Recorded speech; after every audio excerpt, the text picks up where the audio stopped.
do not come. I'm gonna come.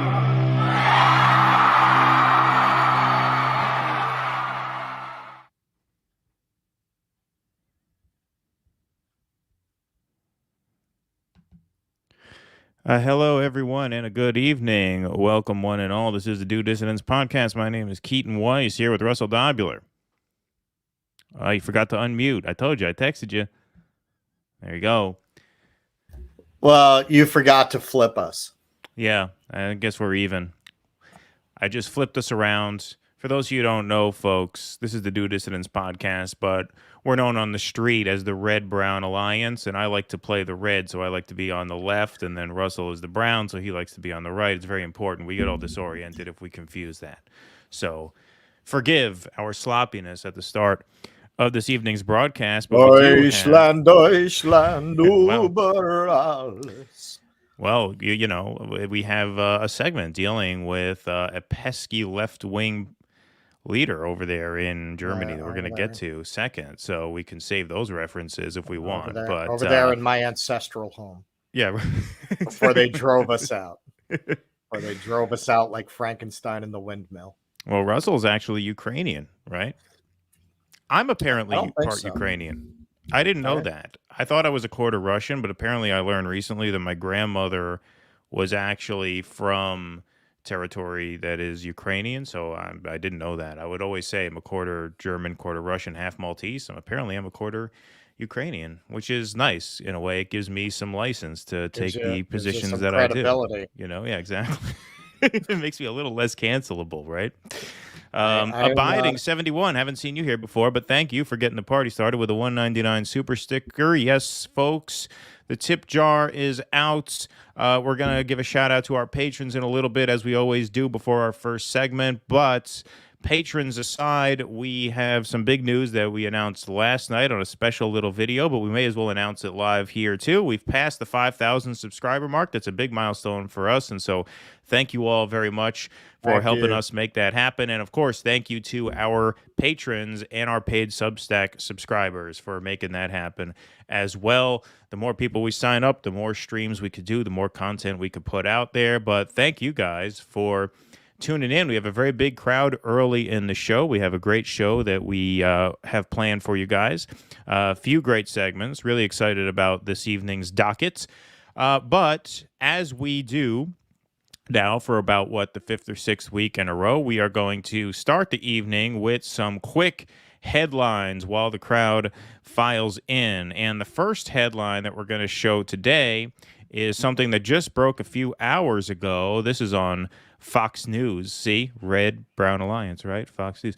Vote to condemn the horrors of socialism. Splits. Democrats 109 vote for it.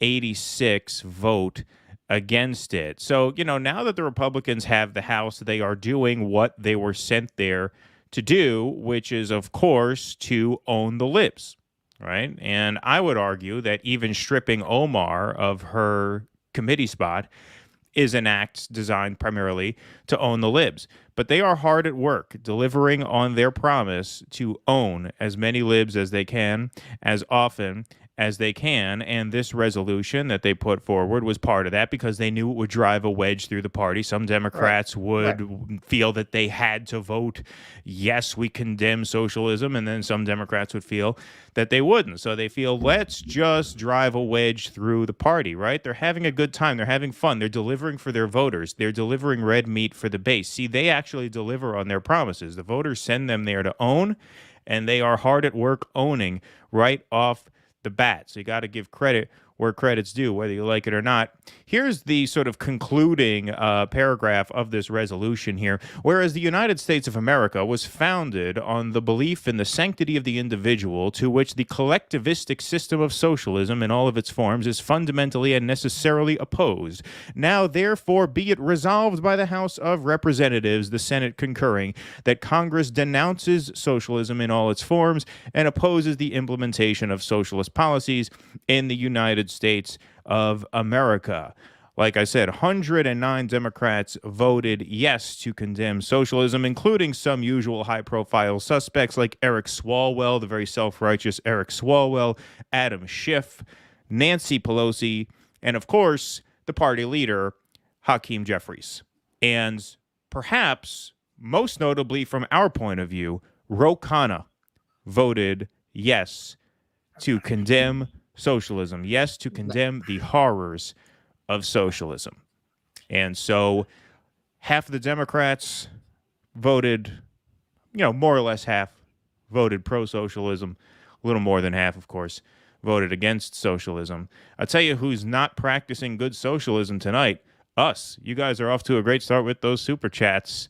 Thank you very much. It's making me rethink socialism. Yeah, exactly. Yeah, I'm starting to rethink it myself, actually. You're starting to bring us around. Green Bob here is... Yeah, really... Green Bob really getting things started here with $100 super sticker. Thank you so much. That is very, very kind of you. That is very, very generous. We appreciate that. Have we seen Green Bob before? We haven't seen Green Bob making his presence known. Absolutely. Cortex with the $2 donation. Thank you very much, Cortex. Cortex is one of our Patreon supporters. Thank you so much. Tusker, hit that like button for the algorithm. Pardon me. Yes, please. And thank you, Tusker. As always, Virtuoso, congrats on the 5K subs, and thank you for the donation, my friend. Thank you for your help getting us there. All our old friends are showing up, and some of our new friends are showing up. I think that's all the super chats for now, but thank you. It's a good problem to have. Okay, so wasn't there a section of this legislation that described said horrors, Cambodia, and Cambodia, Cuba, Venezuela, lots of countries that we have deliberately sabotaged, throughout their most recent histories. Yeah, of course. But aren't you able to offer amendments to these kinds of proposals? Like, why didn't somebody offer an amendment? We shall not allow the horrors of unrestrained capitalism to take root in the United States, such as the slums of Victorian England, the transatlantic slave trade, child labor. Like, why didn't somebody decide to be a smart? I mean, I know the answer to this. No, none of these so-called leftists would have the balls to do something like that. Right. Yeah, exactly. But you could put forward an amendment on the horrors of capitalism. Right. Yeah. Still waiting for that. But yeah, Ro Khanna, anti-socialist. Maybe he is thinking about running for president after all. Maybe that was maneuvering in that way. Who knows? Show that's some videos on the house floor of factory farming. Show some videos of migrants working in meat packing plants, getting their limbs torn off. Yeah. That kind of thing. I mean, even the Cuban example. I mean, you know how much those Cuban farmers made before Castro? Right. I mean, they made... Why on earth did they have a revolution? Right. I wonder. Yeah, exactly. Right. We talked about this the other day. Things have to be really bad before people will have a revolution. There's no such thing as a casual revolution. Yeah. People are deeply conformist by nature. You have to really put them in a position where their survival instinct overwhelms their desire to conform to the norms of their society before they'll revolt. Yep. Castro and Che started the Cuban Revolution with about 95 people. About 70 of them were killed as soon as they hit shore. They had literally, I think the number is 17 guys who made it to the shores of Cuba living. And yeah, they took it over starting small.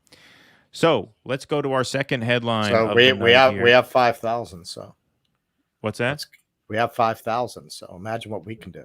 Yeah, right. Exactly. Our subscriber army here. Cortex with another $5. Green Bob put me to shame on the last one. That's okay, Cortex. Don't feel bad. This is, after all jokes aside, a socialist-leaning program, much to the dismay of 109 Democrats. All right, let's go back to the screen, shall we here? Let's go to our second headline of the evening. This is something that caught Russell's eye, so I'm going to let him quarterback this one. This is from Deadline. Of course, the Oscars are coming up soon, and so this headline here, Academy won't revoke Andrea Riseborough's 2 Leslie Oscar nomination despite backlash, but, quote, tactics are being addressed. Okay, this is a culture story that fits very nicely with the themes of a lot of what we're covering tonight and a lot of the themes of the show. Okay, so Andrea Riseborough is a working class woman from Newcastle, which is kind of a blue collar area of England. Her mother was a secretary. Shittiest beer in Europe, Newcastle. Horrible. Yeah. See? So she had to grow up on that beer. Her father was a used car salesman. So this is somebody who did not have it easy. She was in a movie called To Leslie that you didn't see. I didn't see. Nobody saw it. It made $27,000. But she's been knocking around supporting roles. She was in Birdman with Ed Norton. So she knew a lot of prominent actors. And they started a grassroots campaign to get her an Oscar nomination. Now, yes, it's not grassroots in the sense that, these were people at the Walmart lobbying for this, but let's face it, you don't get the nomination that way. The fact that she got the nomination this way was quite miraculous. One could say it was a Hollywood feel-good story, right? That this is the scrappy underdog beating the big corporate campaigns. Because it's not that they were doing something unusual in lobbying for an Oscar. This is what studios do. They take out billboards, they take out ads, they solicit Academy members to watch the movie, they send screeners to them. What's unusual is that she actually got a nomination this way.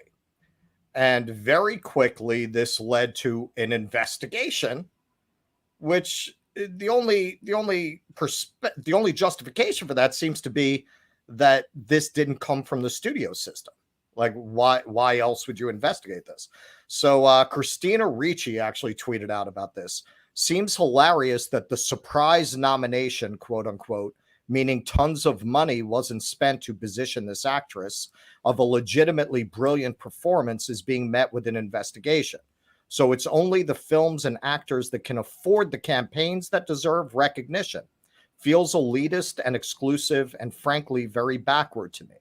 Now, she later deleted that because I guess she still wants to work, and I don't know, she doesn't want them to boot her off season 2 of Wednesday. But here's where it gets really interesting. Yellow Jackets. Fuck Wednesday. She's in that. That's a good show. Is she in Yellow Jackets? Is she in Yellow Jackets? I saw the first season. Yeah. Yeah. She's in that. Okay, so one person who particularly was outraged by this nomination was Chinonye. I'm going to murder this. I don't mean to. Chukwu, who was the director of Till, which was about the fight that Emmett Till's mother went on for justice. Now, I can't comment on that film.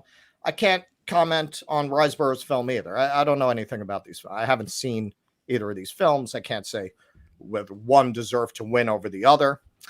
But Chukwu, the director of the film, went right to that this demonstrates that Hollywood is aggressively committed to upholding whiteness, and that it has unabashed misogyny toward Black women. Now, whether that's true or not true, just examining this particular case, this is where these things really wind up being a way for the establishment to try to protect its power under a veneer of social justice. Because she actually, Ms. Chukwu, actually comes from a very privileged background.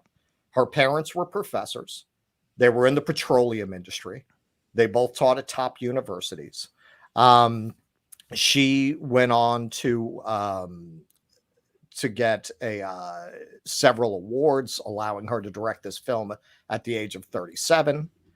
So she came actually from a rather privileged background relative to Riseborough. So now this is a proper application of the term intersectionality, right? Okay, so Riseborough has the class discrimination going against her. And I wouldn't argue, even though she grew up in privilege, that the director of Till does not have a racial discrimination against her. But at that point, was this decision really made on that basis? Really, why did they go and investigate this? Did they investigate it because it was a white actress, or did they investigate it because it was an outside campaign? Would there have been this kind of an investigation if it was, they're not investigating all of the others where they were backed by studio-led campaigns for them to get these nominations? They're only investigating the one where this working class actor managed to get some prominent friends to lobby for her.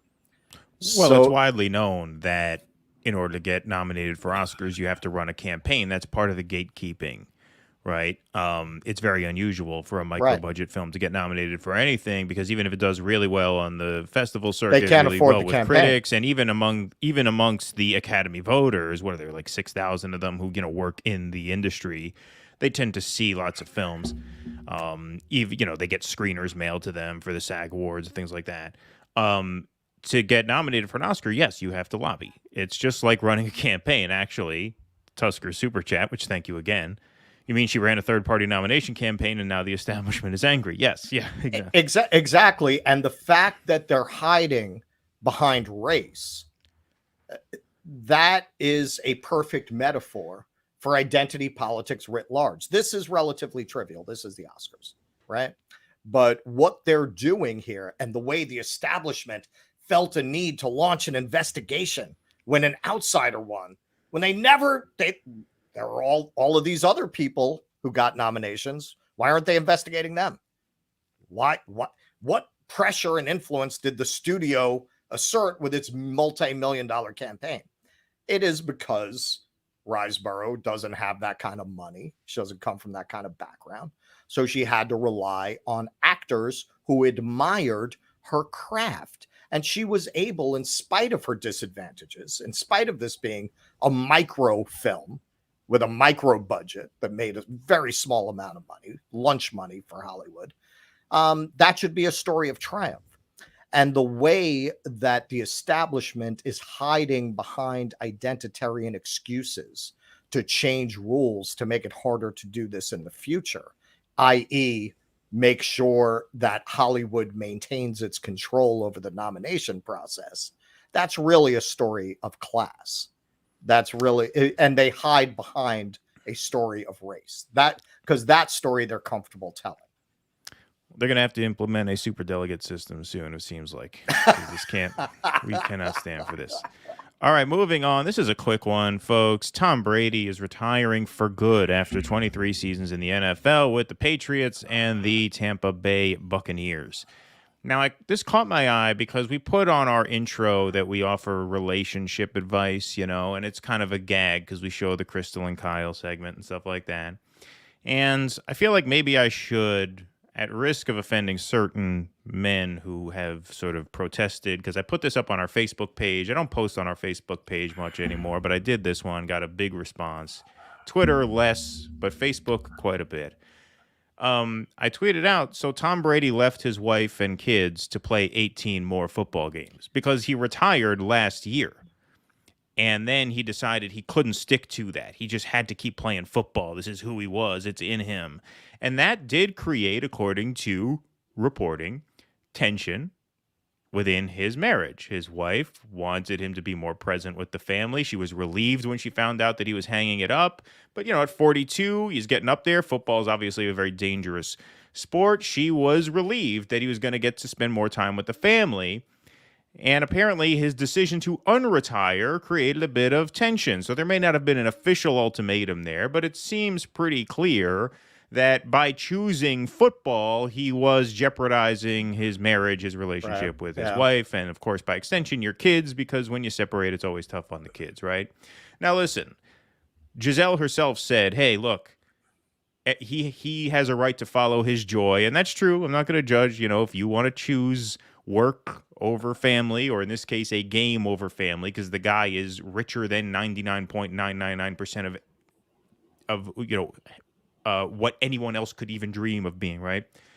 But if you're going to commit to that, if you're going to say, okay, I'm a football player, if it means I can't be a family man anymore, so be it, because I'm a football player, you'd think you would play a few more seasons, right? You don't think you would make that drastic life decision and then hang it up after just one more year, which is 18 games.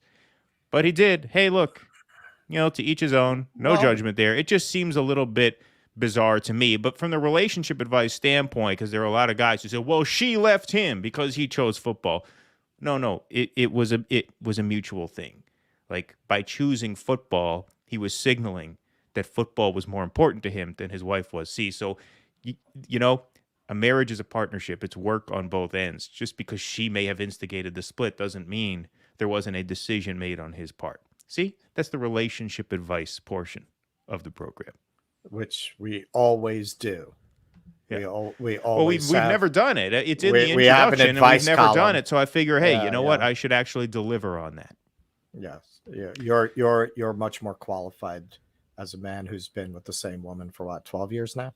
12, yeah. 8-year marriage anniversary coming up in 6 weeks, but we've been together for 12, yeah. Yeah, so you're far more qualified to give advice in this area than I am, my bosom friend.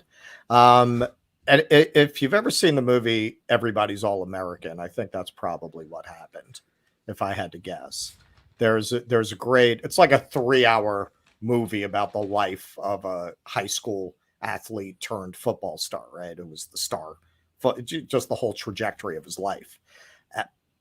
And you see, he does that thing, which a lot of athletes do, where they retire and they can't handle it. They want that glory one more time. It's very hard for these guys to walk away until they're embarrassing themselves.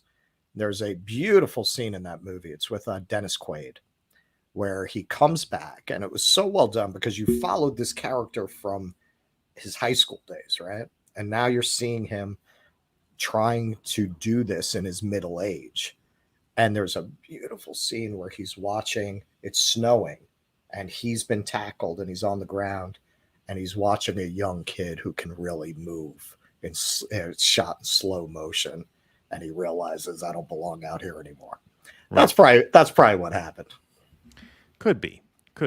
I mean, Brady, I got nothing against Tom Brady. I know New Yorkers are supposed to hate Tom Brady, but he never caused the New York Giants too much trouble. We handled them pretty easily in the 2 big games that we had to.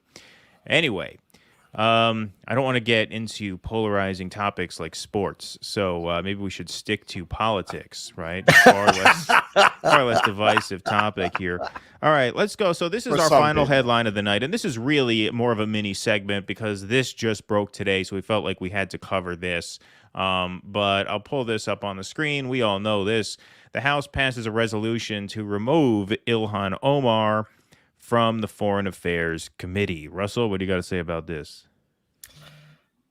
Well, this was a really interesting example of how much the squad has become completely useless, because nobody really cared about Omar being removed, right? I mean, if this had happened 2 years ago, people in our space would have been up in arms about this, right?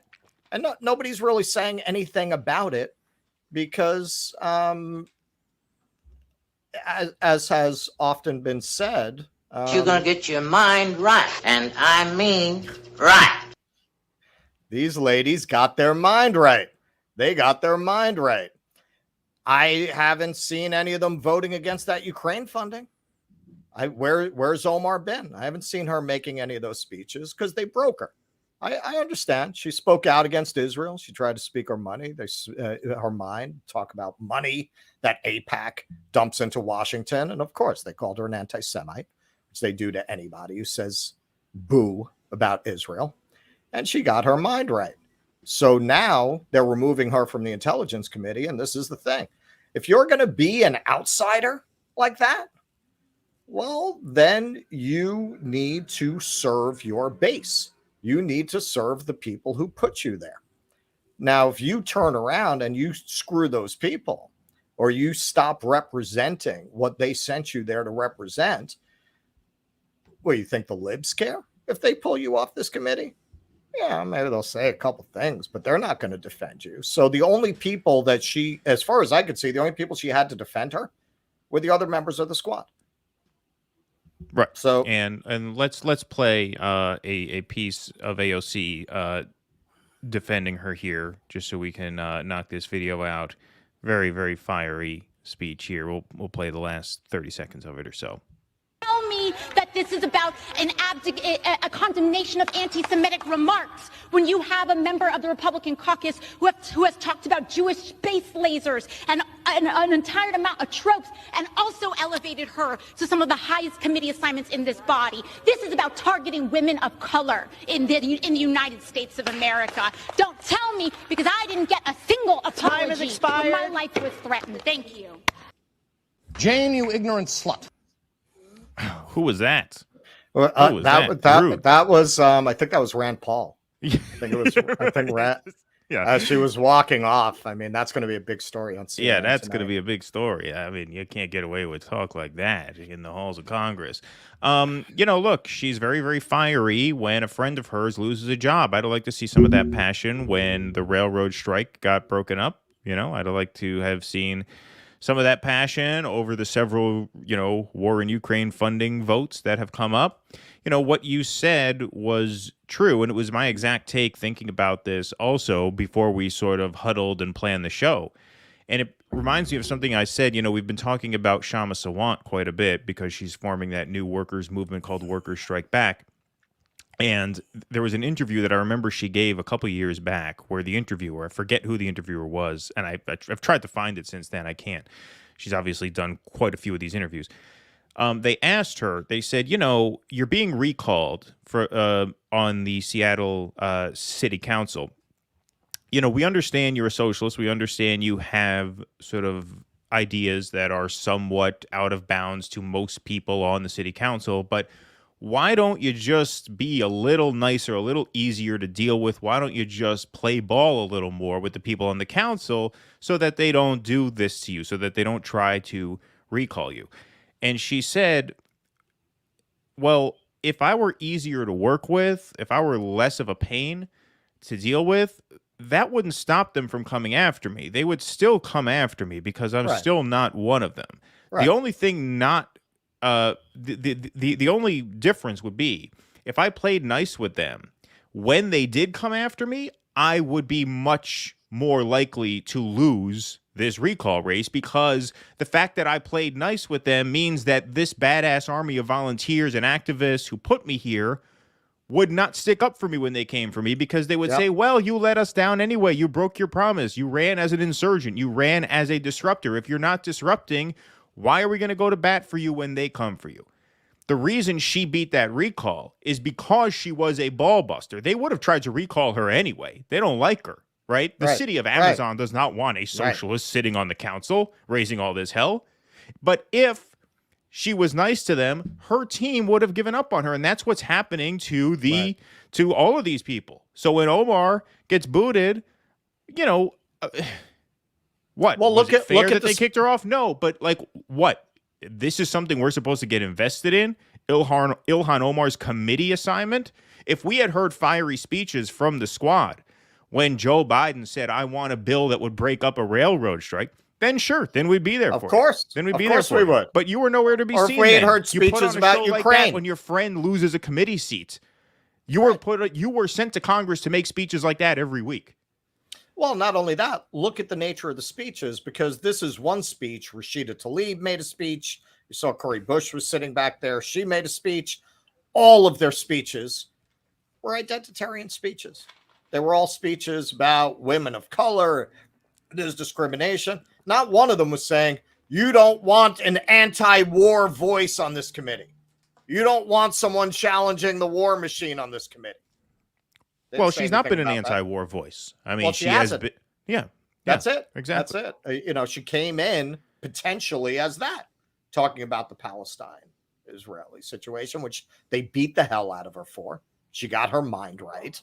And that's it. Now they're up there just doing the virtue signaling identity stuff. Nobody gives a shit. No one cares. But you know what? They did boot her off of this. The reason they kicked her off, I don't think it had to do with the Israel-Palestine stuff. I think it's because their base hates her. I think the base hates her because they think she's a terrorist. And they figured, we'll throw some red meat to the base and get rid of Ilhan Omar. Sure. Listen, politicians, because I know I've seen some people arguing about this in the chat, both things can be true, right? We could not care that she was booted and think that she doesn't really deserve to be defended in any way. But still understand that, yes, this was a cynical political move by the GOP because this was a way to score easy political points. Every politician loves an easy, cost-free political win. And the GOP brand, what they are sent to do there, their MO is to just own the libs. That's it. Yep. We are here to own the libs. We are here to make liberals cry, especially the woke liberals cry. So they love watching that AOC speech. Right? They love seeing AOC upset and pounding on the podium and say, that's what their base sent them there to do. So if they can deliver a win as easily as this, that's a win for them. They rack up a win. Democrats, Republicans, doesn't matter. A politician loves an easy win, an easy cost-free win that they can go back and say, hey, look what we did. Nothing, gets them hard more than that. And so that's what they did. And that's why she's off. That's actually how I saw it, because all of the conservative channels, boom, the second they made those speeches, they all had a supercut of it. Yes, of course. Of course. They love that. They love that. This is pouring salt in the liberals' wounds. This is what they're there to do. This is what they love to do. That doesn't mean that she deserves our support, right? But like, two things can be true. Yes, they did this as a base play. They did this for fundraising. Sure. McCarthy's in there, and look, within 2 weeks of being seated, he booted Ilhan Omar. He got rid that of terrorist Schiff, right? out of the Foreign Relations Committee. Exactly. In Adam Schiff's case, we said they were right to boot Adam Schiff. Adam Schiff has no place on that seat. In this case, this was a cynical political move. They made it, and they're taking a little victory lap now for it. That's what happens when you lose. I will say losers eat shit. I will say that they are having particular fun with AOC channeling a kind of Harlem fire and brimstone preacher there. Yeah. And you saw the squad member sitting in the background acting like she was tearing it up. Most responses to that AOC speech are people laughing at it, people having fun at Look, she's like channeling an African American preaching style. Yeah. I don't know where that came from. All of a sudden the spirit took her. But yeah, she's not saying anything of substance. And if you see the Rashida Tlaib one, she starts crying. I'm sorry, this body failed you today. This is what I really see in common with all these people who are supposedly representing the left. Identity is really all they talk about. Because it's the only safe thing they can talk about, where the media is not going to beat them over the head. Well, can't you talk about that and then in the same speech talk about intersectionality? I'm down with that, man. And then talk about class, talk about economics. Why don't you tie that all together into one thing? Because the media was scared to death when the squad first got into Congress and was talking that shit. And now they got their mind right. The media doesn't bother them. I don't understand why you'd care so much. Like, you have your people. They had us. We were there. We had their back. We were there for them.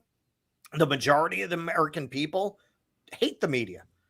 The more the media hates you, the more the American people is going to take another look and say, maybe this person has something worthwhile to listen to, right? So it's not like you lose the American people. You just lose the hearts of the elites. You can't take that pressure when you have your own base of supporters and people to prop you up and be behind you. I mean, you shouldn't judge someone until you've walked in their shoes, but it kind of makes you a garbage person as far as I'm concerned, because that all of these working people, as we were discussing with Marianne Williamson, all these working people put up all this money, like Nick Cruz was saying to her, and we don't have it to spare. All these people who went, I volunteered for AOC. I was out there working for her. Not to see you give speeches that are supposed to gin up identity-based outrage. I mean, that's not what I did that for. And a lot of people did a lot more than I did and gave a lot more than I did. I don't know how you take all that from people and then the media is mean to you. Go, okay. I'll stop talking about that. Like, I'm sorry, you're a garbage person. at that point, as far as I'm concerned. I've never been there, but knowing myself, I don't think that's the way I would go. Alrighty, so we are going to begin the first segment of the program, I should say, our first main segment. We'll take the super chat here from American Wasp. Good to see you again, and thank you for the donation. The refs will favor the Vanguard's Chiefs and Mahomes, FYI. You know, between having 2 4-year-old twins and prepping these shows on Sundays and doing the shows Sunday nights, I have not watched much of the playoffs this year at all. 2 very dynamic teams, though. 2 very dynamic offenses here with the Eagles and the Chiefs. So it should be a fun game. And while we're on this topic, actually, on Super Bowl Sunday, which is February 12th, our show will be at 4 p.m. that day because the Super Bowl is at 6:30. So we're not going to compete with the Super Bowl by going on at 7 on Super Bowl Sunday. So we'll be on at 4 p.m. Eastern that day. So you can watch us, get your beer and wings, and then watch. You can watch the Eagles Keaton. and the Chiefs. I'll be in the Thar Desert.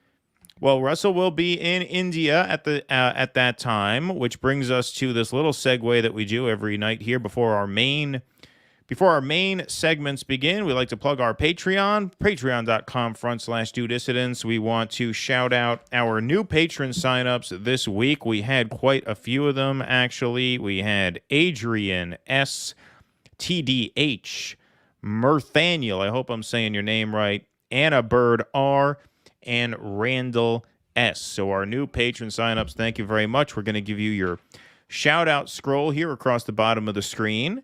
And yes, we have on February 9th co-hosting the program. He is in the chat right now. Our friend from the Indie News Network, Extra Bulla, will be co-hosting with me on February 9th, 1 week from today at 8 p.m. because Russell will be in India, and Russell's been prepping for that trip these past couple days, right? Yeah, I went to get vaccinated for hepatitis A and B yesterday. And, there's like a special clinic that just does travel medicine. So this guy, his accent was Slavic. I'm thinking Russian. I'm not sure. But he was asking me what medications my doctors gave me. Hang on. He gave you the malaria medication weekly? I said, yeah. He goes, that gives you nightmares and suicidal thoughts. I said, what? He said, yes, this is terrible. You have to take daily. It's like, all right, man. You only need hepatitis A and B because the hepatitis A, the hepatitis B is for sexual contact, and that you don't have to have. I was like, well, how do you know that? So, don't assume. So I got the A and B, and I also have my rupees here for when I land. Yep, he's ready to go. The Indian money has Gandhi on it, apparently, which is kind of cool. I'm going to the North Red Sea. Yeah, Red Z just asked, is he going north or south? It looked like north based on the map that you shared to your personal Facebook page earlier. I'm going to the north, but I'm finishing off in Goa, which is in the west. All right. Yeah, Russell's going to be gone. How long are you going to be gone for? What, 3 weeks? Almost a month. I'm leaving on the 9th. I'm getting back on the 8th. All right, March. so 1 month. We're going to have some guest hosts. Russell will try to do some streams from India with us, but there are going to be a couple that we know he'll miss. One on the 9th, one on the 12th. I'm going to get a guest host fill in for the 12th as well, but we have Extra Bulla locked down. We inked the deal this afternoon, so he will be our first guest host during Russell's absence. Dave Dillarai. Russell, have you watched the 2019 movie about the GCHQ whistleblower Catherine Gunn called Official Secrets? Check it out on the plane to India. I have not. Wait, is that streaming on Prime? Am I thinking of the right movie? Dave, you can answer in the chat. Yeah, I don't. About the what is? Oh yeah, Official Secrets. Yeah, I don't know. I've never heard of that one actually. I think I've seen that title on Prime. I could be wrong. All right, well that'll give you something to watch on the plane. Where's your transfer? I got lucky. I got a nonstop there. Oh wow! Which is only 13 and a half hours. Okay, so it's yeah, really not not bad for India. Coming back, I've got to stop over. I'm going from Delhi to Mumbai, and then I've got to stop over there for like 3 hours. And I guess the winds are against you because that's a much longer flight. Like it's like 21 hours without the stopover. That day is going to be crazy. I'm going from Goa to Delhi that day. Then I'm just going to stay in the airport, board my plane to America, go to Mumbai, transfer in Mumbai, and then go back to New York. All right. Excellent. Extra Bulla is right here in the chat this evening. He says he's looking forward to it. He wants those steak knives, though. He thinks he's won a set of steak knives. Maybe you can take Russell's steak knives while you're hosting, if you know what I mean. Extra Bulla is going to be guest hosting from a surprise location. We'll leave it at that. Russell, you might know what I'm talking about because he told me he told you about this already, but we're not going to spoil it for the audience. We're not going to say any more. But Extra Bulla is going to be co-hosting from a surprise location. All right, let's get on with the show, shall we? Let's do it. All right.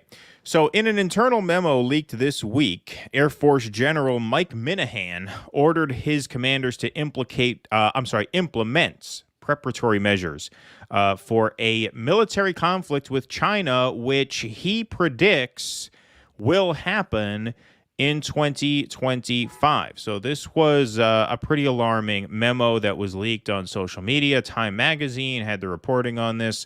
I hope I am wrong. Minahan, who heads the Air Force's Air Mobility Command, wrote in an internal memo which circulated on social media to the leadership of its 110,000 members. Chinese President Xi Jinping, he explains, secured his third term and set his war council in October 2022. Taiwan's presidential elections are in 24 and will offer Xi a reason. United States presidential elections are in 2024 and will offer Xi a Xi. Russell was making fun of me for having trouble. It sounds like sometimes I'm saying she. I'm meaning to say she. See, it's hard. Xi Jinping will offer the Chinese president. I mean, it's wrong either way. The Chinese president, I'll say that, a distracted America. His team, reason, and opportunity are all aligned for 2025. So that was the memo that came out. And in response to that, Tucker Carlson called in the big guns, called in the sort of premier analysts on matters of war and peace, one Jimmy Dore. But Jimmy Dore went on a fiery monologue that I thought was fantastic. And so we're going to play it right now, and then we will give our takes here. Ones provoking this war, just like we provoked the war in Ukraine. We are now provoking a war with China. And who benefits? I'll tell you right now. Your enemy is not China. Your enemy is not Russia. Your enemy is the military-industrial complex, which has been fleecing this country to the tunes of hundreds of billions and trillions of dollars. How many times are we going to have a defense secretary say, "Hey, we can't account for $2 trillion in the Pentagon again"?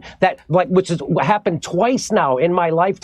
So again, people are being the war machine cannot be stopped. Who's running this country? The war machine. It certainly isn't Joe Biden making these decisions. I would like to know who is making the decisions. And I just want to remind everybody, the United States is the world's terrorist. We just set the Middle East on fire in the last 20 years. And now we're doing a proxy war in Ukraine, which we provoked, NATO provoked, and it was just admitted that we provoked it by the former prime minister of Germany. And now we're trying to saber rattle with China, and they're predicting a war.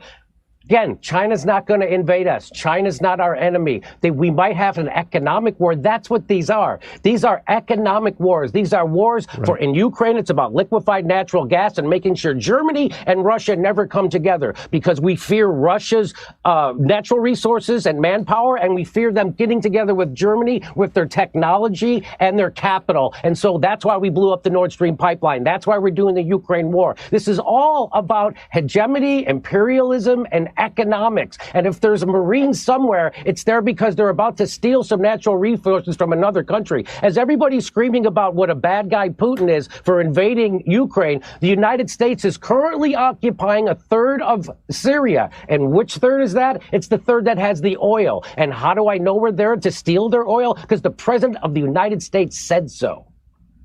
And we're not even benefiting economically. Of course, that's the rub. Jimmy Dore, appreciate it. Thank you. All right. Damn right, Your winger. enemy is the military-industrial complex, which has fleeced this country to the tunes of hundreds of billions, trillions of dollars.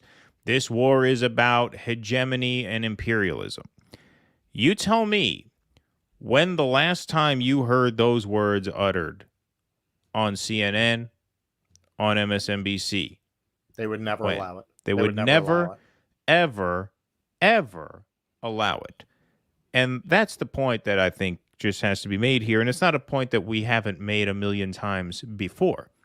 But it's a point that, I'm sorry, just has to be made. Because if you notice, whenever Jimmy Dore goes on Fox News or whenever Greenwald goes on Fox News, a lot of the lib-adjacent progressive media outlets put up a video, like Majority Reporter TYT will put up a video sort of mocking him for it or picking him apart for it, or why are you legitimizing Tucker Carlson, right? I haven't seen any of those yet. Now, that's not to say they haven't made them. Maybe they'll drop them later. I don't watch the Majority Report live, obviously. But they usually drop these things pretty quick while they're hot, and I haven't seen it. Because what can you say? If you have any claim at all to being on the left, even nominally so, how can you take issue with a word of that? And how can you avoid the very obvious question of, why doesn't anybody talk about this in this way on the Joy Reid show, on the Chris Hayes show, on Don Lemon, on Anderson Cooper, like the media outlets that we sort of give the okay for our viewers to go and watch? Why hasn't anyone talked like this on any of those networks? Why not? Right? Like, that question is just unavoidable. This had nothing to do with Tucker Carlson. It wasn't a back and forth. That was pretty much the whole interview. Tucker just asked him one question. He went on a monologue, and then Tucker said, okay, thank you, good night. Jimmy on his show yesterday said he meant to plug the anti-war rally, the Rage Against the War Machine on February 19th. Right. I was there to plug that. He assumed Tucker was going to toss back to him, so he would get to plug that rally, and instead Tucker, well, yeah, we're not benefiting from it. All right, thanks. See you later. And he didn't get to plug the rally, which was a huge loss because that's the number one rated show in the country. So that kind of sucks. But other than that, I thought that was very, very well done. Well, if you want to see where the country really is, this was a fascinating poll that came out a few months ago. More Democrats watch Tucker Carlson than watch anyone on MSNBC, than watch any other late night host. Democrats watch Tucker Carlson. Yeah. So it's like Babylon Bee. They're running like a series of sketches about Californians who moved to Texas.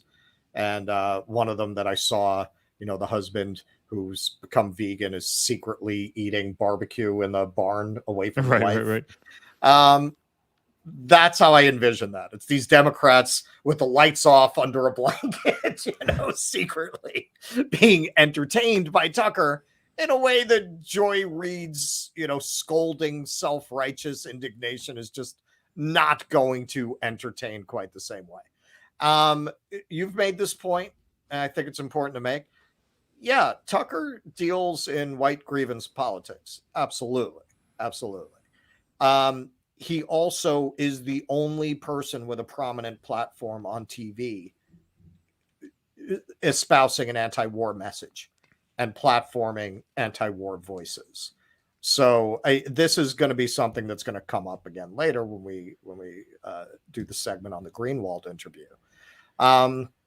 These are very confusing times, and we're likely, not necessarily Tucker Carlson, although not necessarily not, it makes some strange bedfellows.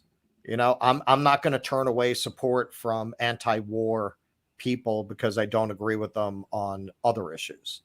That is how politics works. That is how it has always worked. Because the so-called left has become the establishment, a lot of things that are not necessarily right-wing are getting labeled right-wing because they're anti-establishment. By definition, if you challenge the establishment now, that's being called right-wing, even though many of these positions are positions that we have historically always associated with the left, like anti-war, like being anti-war, right? I had somebody who got really angry because I told them, they asked what my show was like. And I said, well, it's kind of in the Jimmy Dore lane. Jimmy Dore, that guy who goes on Fox News and pretends to be on the left? Like that was their interpretation. I thought you told that to a potential date. You told me. I did. Yeah. See, I would have played it safer than that in New York City. And then that date did not happen. So, see. No, but you know what? That's why I say things like that. Because I'm in New York. Like, the chances are excellent that I'm going to hate you. You know, that you're going to have politics that are going to make me want to put my head through a wall. Yes. So you announce your politics to weed out the ones who you're going to not stand? Yes. Okay. Of course, because why waste my time? Well, I mean, what do I want? I want to be stuck in a bar with a hillbot. Ugh. I mean, you're stuck at a bar with a hillbot. If it's just a hookup situation, that could be the price of doing business. You know what I mean? If you're going to pursue a relationship with someone, yeah, you have to weed the hillbots out. If it's just a casual date kind of thing, yeah, you know, you could endure that. I would have kept my mouth shut if I were you. I'm too sapiosexual. Yeah, see, yeah. All right, see, some of my relationship advice is sticking tonight. Some of it is not, but that's the way it goes. If I find you as a person that absolutely repulsive, nothing else is going to happen. Mm-hmm. Interesting. It's funny. A friend of mine this is a very good friend of mine, a very dear friend of mine, whose politics are pretty good to the extent that he has them, but he's mostly an apolitical guy, right? So he's you know, on the apps, right? And he comes across this girl who he really likes, you know, he thinks, you know, she's very good looking, you know, he you know, and she's very nice to him, she's very funny, they're messaging back and forth, right? And you know, he asked her, you know, so like, you know, what are you doing now? Is there anything you're involved with now? You know, like what's your scene like? What's your life like, you know, outside of work? What do you like to do? And she says, well, now I spend a lot of time arguing with centrist Democrats who feel that Joe Biden is the best nominee for the Democrats. This was during the 2020 primary. Right. And he responds back to her. He says, well, you know, he says, I know it sucks, but I think a lot of people are just really afraid that Trump is going to win. And they probably think like Biden's the most electable. And so that's why they're flocking to him. She never texted him back. He blew it with that answer. And I told him, you fucking moron. I'm your best friend. If you would have asked me how to like respond to that, you'd be engaged to this girl already. Like, like, how could you not text me and say, here, I'm in a spot here. How do I respond? I could have tailored the perfect message because he liked her. He really liked her. And he lost her because he gave a stupid answer without thinking about it or without consulting his best friend who knows this topic inside and out. But that's what happens, see? Yeah, you know, man, I've always needed to have, I've always needed to find the person interesting. And now, you know, there's a certain school of Buddhist thought. I was very tormented when I was in my 20s because I believed in, you know, the Buddhist, and still do, the Buddhist ideas of impermanence, right? And detachment from desire. But you really can't pull that off when you're in your 20s. Like you got too much hormones going on, man. You just can't have that kind of detachment. So I was very conflicted about that. And then I came across kind of a school of Buddhist thought that's suggests that your brain is like a fish on a line, play out those desires, and eventually it's gonna calm down. It's gonna calm. Like, don't try to fight it. Right. Just calm. Yeah. Right. And ride it out. So I certainly indulged my desires we'll leave it there. And I'm at that point now where unless you really interest me, I have no interest. All right. Fair enough. Franklin, thank you for the $20. Very generous. I don't think they're prosecuting Trump anymore. Well, this brings me to what I was going to say, actually. Thank you for the super chat. I just, out of curiosity, after this segment aired, right, I went on to MSNBC because that always just strikes me. Whenever I hear a monologue like that on Fox News, those red pills just being doled out on Fox News, I think, what are the MSNBC morons paying attention to now? So I just put in the browser msnbc.com. And to Franklin's super chat here, yeah, it's all like, you know how when your friends all watch a TV show that you don't watch. And so they know all the character names. They know all the subplots. They know the ins and outs of what's going on. And they start talking about it. You have no idea what they do. That's what it's like visiting MSNBC.com. They're talking about some shit about, Trump's former aide dishes dirt on this and then some January 6th thing that no one else has heard of except for the people who are locked onto that screen 24 hours a day watching Ari Melber and then Joy Reid and Chris Hayes and then Alex. It's like, this is a totally different world that these people are living in, and it's not a real world. These are not real issues. This is why we've been talking so harshly about the prospect of running another Democrat through that primary, another primary within that party. It's like at a certain point, I mean, my main message here since we started this show is that the voters themselves, the Democratic primary electorate, not all voters, only about 30 million people vote in a Democratic presidential primary. They are not tuned in to the issues that matter. Just do that. After the show's over, not during the show, obviously, after the show, right? Before you put your phone down or close your laptop, whatever, just go to MSNBC.com just to see what they're talking about. They're not going to be talking about any of what we're talking about or any of what you're thinking about. It's going to be some crazy bullshit, Trump indictment, classified, this, whatever. It's infotainment catered to a certain demographic of irrelevant assholes who unfortunately remain relevant because they control the Democratic Party. Well, that's why when you talk to these people, it's like they're talking about the politics in Romania. You're like, what? Yeah. What? Right. What are you talking? What are you even talking about right now? What? Yeah. Yeah. Because they're brainwashed. I mean, it's just and look, I mean, to be fair, that's going to be true of people who are completely ensconced in the right wing media too. They have a 24-hour news cycle. They have to keep people pumped up. They have to keep them entertained. That's really what it is. It's entertaining people by keeping them enraged and furious all the time.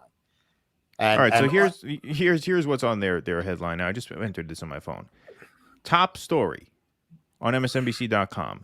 Donald Trump now has sanctions to worry about too. What the fuck does that mean? I have no idea what that is even in reference to. Right? I mean, like, it's just a completely different world. It's a completely different world that these people live in.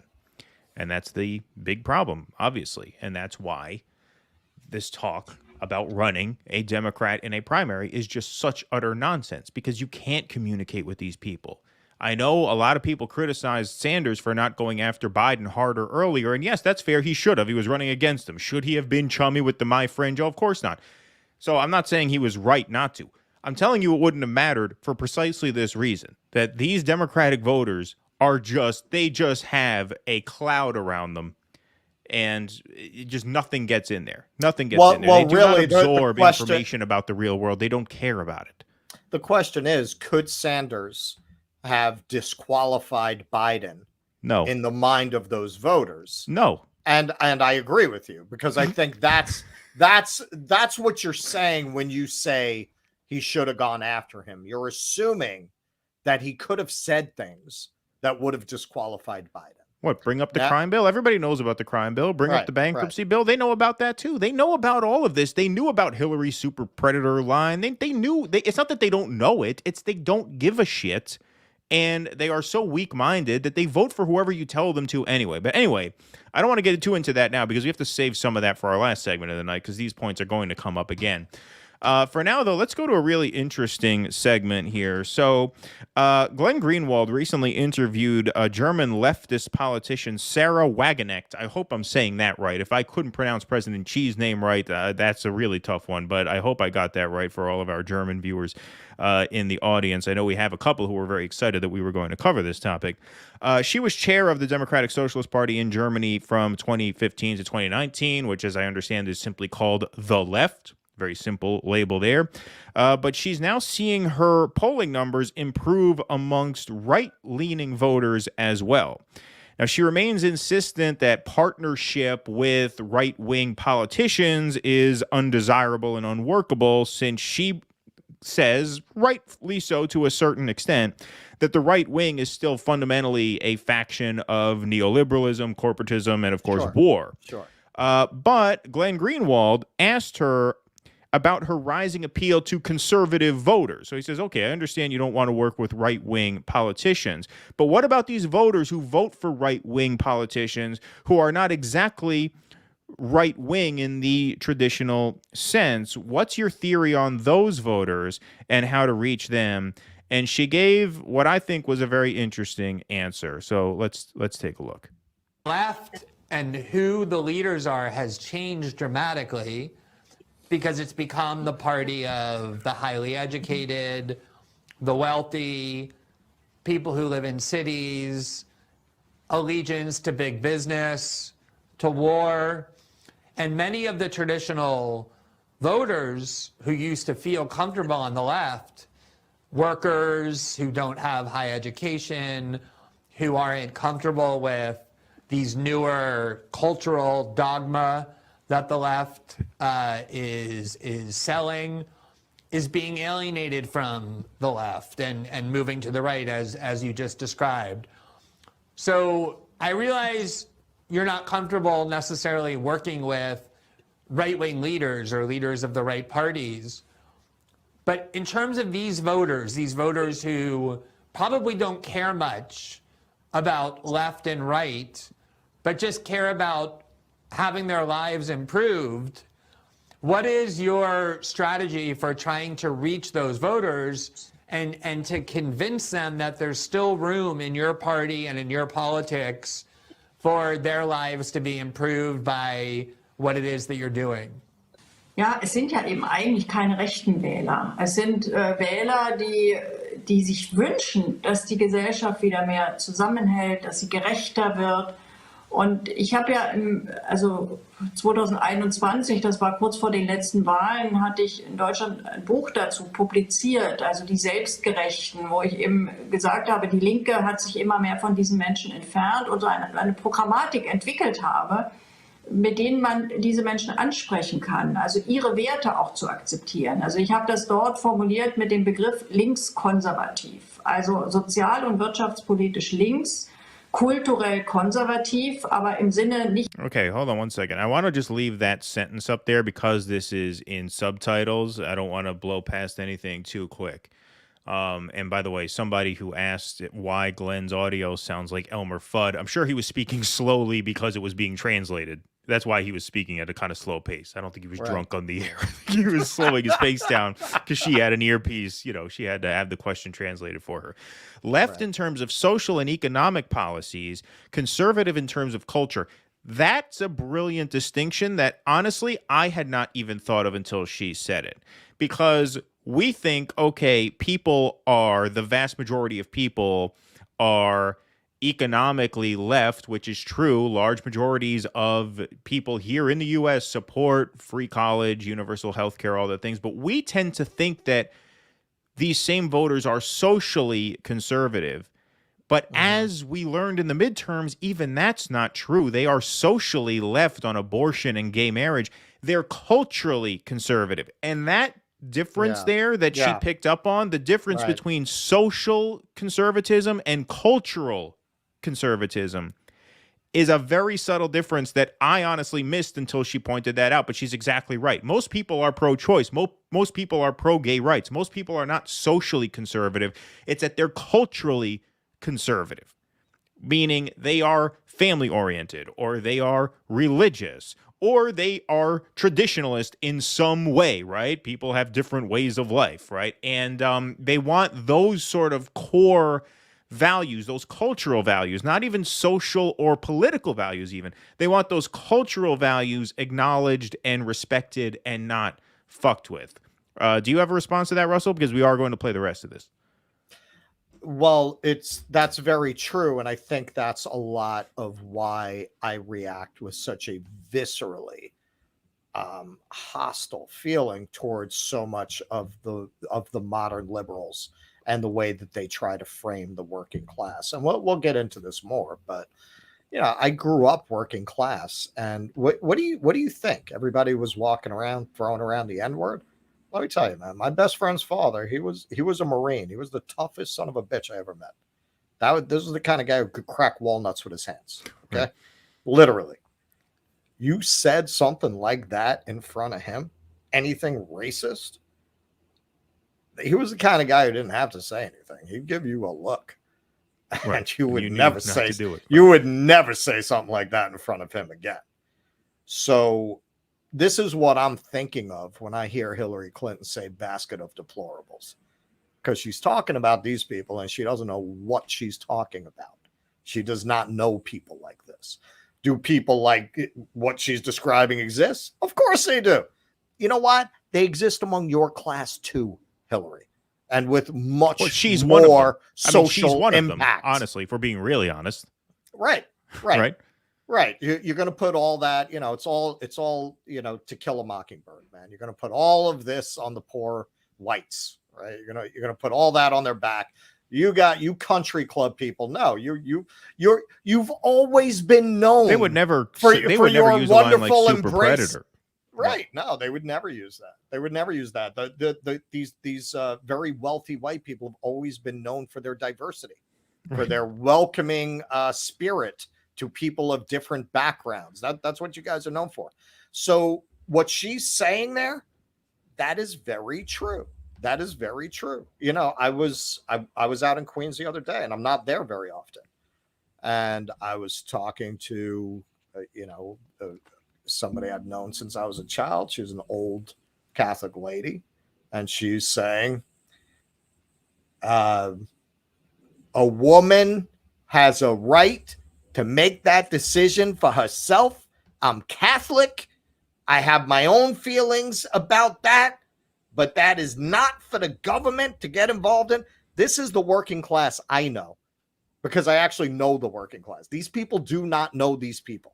It is not this monolithic caricature of MAGA voting people. And let me tell you, a lot of those people voted for Trump. They did, but not for the reasons that you think. No, for the reasons that she is going to articulate and did articulate throughout this That's it, for these whole talk reasons. here. Exactly. Yes. All right, we're going to get back to the interview in 1 second. Folks, could you help us out and hit that like button? We got 255 likes, according to my count here, and 417 of you guys in here. Very big crowd. Thank you all for being here. But please like the stream to help more people find it. And please subscribe to the channel if you have not already. All right, here we go. Let's play the second half of this. Rückwärtsgewandt. Hold on. I'm going to back it up a little bit. Wirtschaftspolitisch links, kulturell konservativ, aber im Sinne nicht rückwärtsgewandt, sondern dass man tatsächlich die Werte und die Traditionen der Menschen achtet, ernst nimmt und nicht immer wieder auf ihnen herumtrampelt. Also das war mir wirklich wichtig. Und ich glaube, wie gesagt, die Eckpunkte waren eben eine soziale Sicherheit, Sicherheit insgesamt. Das ist ja auch etwas, gerade ärmere Gebieten, wo es unsicher ist. Da lässt sich keine Polizei blicken. Und die möchten Sicherheit, die wünschen sich mehr Sicherheit. Zuwanderung geht vor allem in die armen Stadtbezirke. Wir haben in Deutschland ein ganz akutes Problem, dass in den Schulen, in den ärmeren Bezirken, die Mehrheit der Kinder, die eingeschult wird, zunächst kein Deutsch können. Das heißt, das Lernniveau sinkt. Das ist auch belegt. Und dann sind diese Leute natürlich nicht angetan von Zuwanderung. Dann werden sie belehrt von Okay, I want to stop with that too, and then we can read what she says here. Right, and then they're lectured by the left that they should not be so racist, but it has nothing to do with racism. It has to do with the fact that you're living in a poor area with a poorly funded school, and as immigrants come in, it becomes tougher to teach the language. Something as basic and as fundamental as the language. We don't think of language as a political issue, right? Nobody thinks of it that way. But when you have a kid in school who's struggling to learn to read, who's struggling to learn the language, and you blame it on this immigration problem. And look, I do not claim to be an expert in German politics whatsoever. I cannot take a side on the merits of that. But what she's saying is you have people feel a certain way about immigration because of a very specific experience that they are having, an experience that does not even register to most people as a political experience. It's something about sending my kid to school to learn to speak and to read the language. And when that is disrupted by an issue like this, people respond, and it has nothing to do with them being racist or hateful. Well, this is something that, again, the left, even our left, are usually not exposed to a lot of what they're talking about in the right media. Look, the right media, when they attack this issue, will very often show how these rich celebrities, who are calling them racist, live in all white areas with no immigrants.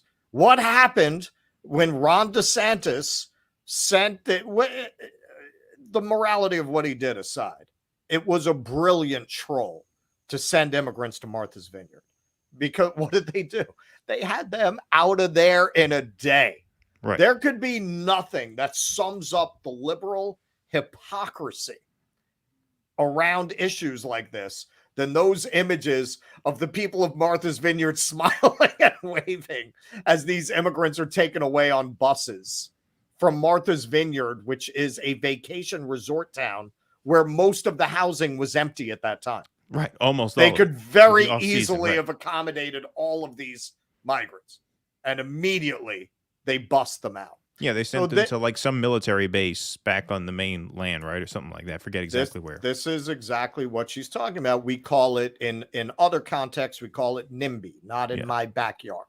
Right? They want to blame working class people for not wanting certain things in their neighborhoods, things that they would never in a million years allow in Westchester. Exactly. All right, let's play the rest of this.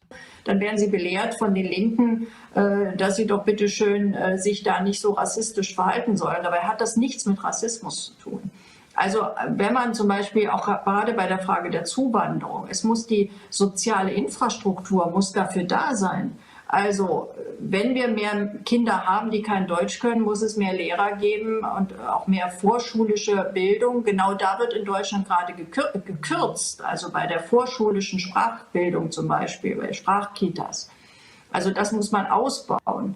Und dann gibt es auch nicht diese Ressentiments. Genauso am Arbeitsmarkt. Also verhindern, dass Löhne gedrückt werden, indem man schlechter bezahlte ausländische Arbeitskräfte einstellt. Das kann man verhindern, wenn man entsprechende Regeln hat, zum Beispiel Allgemeinverbindlichkeit von Tarifverträgen, aber eben auch eine Kontrolle von Zuwanderung insgesamt. Und ich glaube, dass so ein Programm, ein linkes Programm, so würde ich das beschreiben, etwas ist, was sehr, sehr viele Menschen anspricht. Also ich habe das damals auch in den Reaktionen auf mein Buch gemerkt. Also ganz viele haben, es war ja auch sehr, sehr lange in Deutschland, wirklich wurde von vielen gelesen und ich habe sehr, sehr viele positive Reaktionen bekommen und ich glaube, dass darauf auch auf dieser Programmatik auch ein bisschen sicherlich auch das beruht, was man jetzt in Umfragen messen kann, dass viele Leute sagen, ja, mit diesen Positionen kann ich mich identifizieren. All right. So there you have it. Yeah, I thought that was very well done. That's a great interview. I will post the link to the whole thing because she talks about also earlier in the interview a lot of the things that Russell and I say over and over again. I think she puts in as many words. She's like, left and right have become flipped. It's hard to know what left and right are anymore. Right. And then she said how if you defy from establishment sort of center-left sort of orthodoxy, you are branded a right-winger. She said that's exactly what happened to her. She speaks out against NATO expansion. She speaks out against the war in Ukraine, which historically, pick a year at random, that would have been a left point of view. Now you get branded a right-winger for that. And she listed sort of other issues where she's been branded that way or tarred that way also. Jimmy Dore gets branded that way because he goes on Tucker Carlson and makes an anti-war point. It's very heads we win, tails you lose. They won't let you on their platforms, so it forces them. I'm sure they would love to go on CNN. They would love to go on MSNBC. They're not inviting them. And then they'll use the fact that they're not on platforms that they don't invite them to, but they are on platforms that do as evidence that they're right-wingers. Right. This is what they're doing to Matt Taibbi.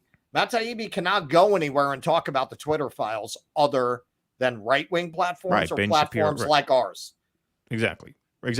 And then we would get called right-wing because, first he went on Ben Shapiro and now he's going on, Right. And do dissidents. I mean, we would be so lucky, right? Not saying we have him booked, but and if he did come on something like ours, that would be a situation where, yeah, we'd get branded right-wingers. We already have been branded, in that way by some people. Right-wingers, Putin puppets.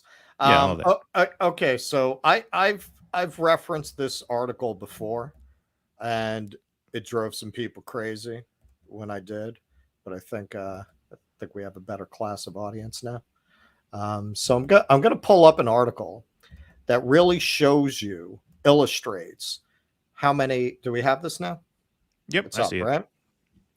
Okay, so this was a great study that was done a few years ago on the politics of different people in society and who aligns with what politics. So they were focused on the question of political correctness, which today we would call it wokeness. This study was done in 2018. I have no reason to think these numbers have really changed drastically. They've probably gone even further in the direction of disliking wokeness or political correctness. But okay, among devoted conservatives, 97% believe that political correctness is a problem. Among traditional liberals, 61% do. Progressive activists, and okay, let's not get into the semantics, that's the term they're using, are the only group that strongly backs political correctness. Only 30% see it as a problem. So what does this group look like? Compared with the rest of the nationally representative polling sample, progressive activists are much more likely to be rich, highly educated, and white. They are nearly twice as likely as the average to make more than $100,000 a year. They are nearly 3 times as likely to have a postgraduate degree. And while 12% of the overall sample in the study is African American, only 3% of progressive activists are. With the exception of the small tribe of devoted conservatives, progressive activists are the most racially homogeneous group in the country. So then we wonder, why is this so unpopular? Well, it's unpopular because it doesn't really represent anybody. You wonder why Donald Trump did better with people of color than anyone since Nixon in 1960. Well, they hate this shit too. And if you're leading with that, not only are you leading with it, it's really all you're about. Well, yeah, I mean, you're leaving a lane wide enough to drive a truck through for the right wing to appeal to pretty much everyone other than a very small clique of wealthy elites that are mostly white. This is going back to our headline with the Oscars. These are mostly white-dominated institutions hiding behind people of color to find a moral justification for what is really a desperate bid to maintain their power and their hold on society. Yeah, very well said. Very well said. Sorry, I wasn't laughing at you. I found this funny. This channel is like the Vanguard sees gay dads. I don't know where that's coming from. We had somebody else accuse us of being gay lovers. I don't. It's funny because I've actually been told by there was once. I mean, I have several bisexual friends, but one of them actually told me that I don't give off any gay vibes. You know, some straight people give off gay vibes, right? DeSantis, straight guy, major gay vibes, right? I was told I don't give off any, so I don't know. Maybe that's wrong. I mean, I don't care. It's not that there's anything wrong with that, right? As the Seinfeld. Not that there's anything wrong with that. Yeah. We have a patron caller maybe it's because my bookshelves aren't straight, so it's subconsciously making them read me as not straight. I don't Who knows? I don't know. We have a patron caller on the line. Her name is Ann. Ann, do you want to speak? I know you're unmuted. Just give me a thumbs up. I can see you. Give me a thumbs up if you want to be admitted. If you're thumbs down. Okay, so she just wants to watch. Okay, that's fine. No problem. I just figured I'd ask. That's what she said. Yeah, right, exactly. Thumbs down. That's fine. Yeah, but one of the perks that you get if you sign up at patreon.com/DoDissidents, you get bonus videos for a month, plus you get call-in access to this show. Tusker with another $5. Thank you again, Tusker. You guys would probably appreciate the Christian Parenti interview with Katie Halper did about identity politics recently. All right, well, I'll put that on my radar. Maybe we'll watch that. Maybe we will cover that. In fact, Tusker, if you want, maybe when you guest host, because you're on the list to be a guest host while Russell is gone, maybe we can cover that as a team, as a duo. That'll be cool. I'll watch that. All righty. So I think we are now down to our final segment of the evening, are we not?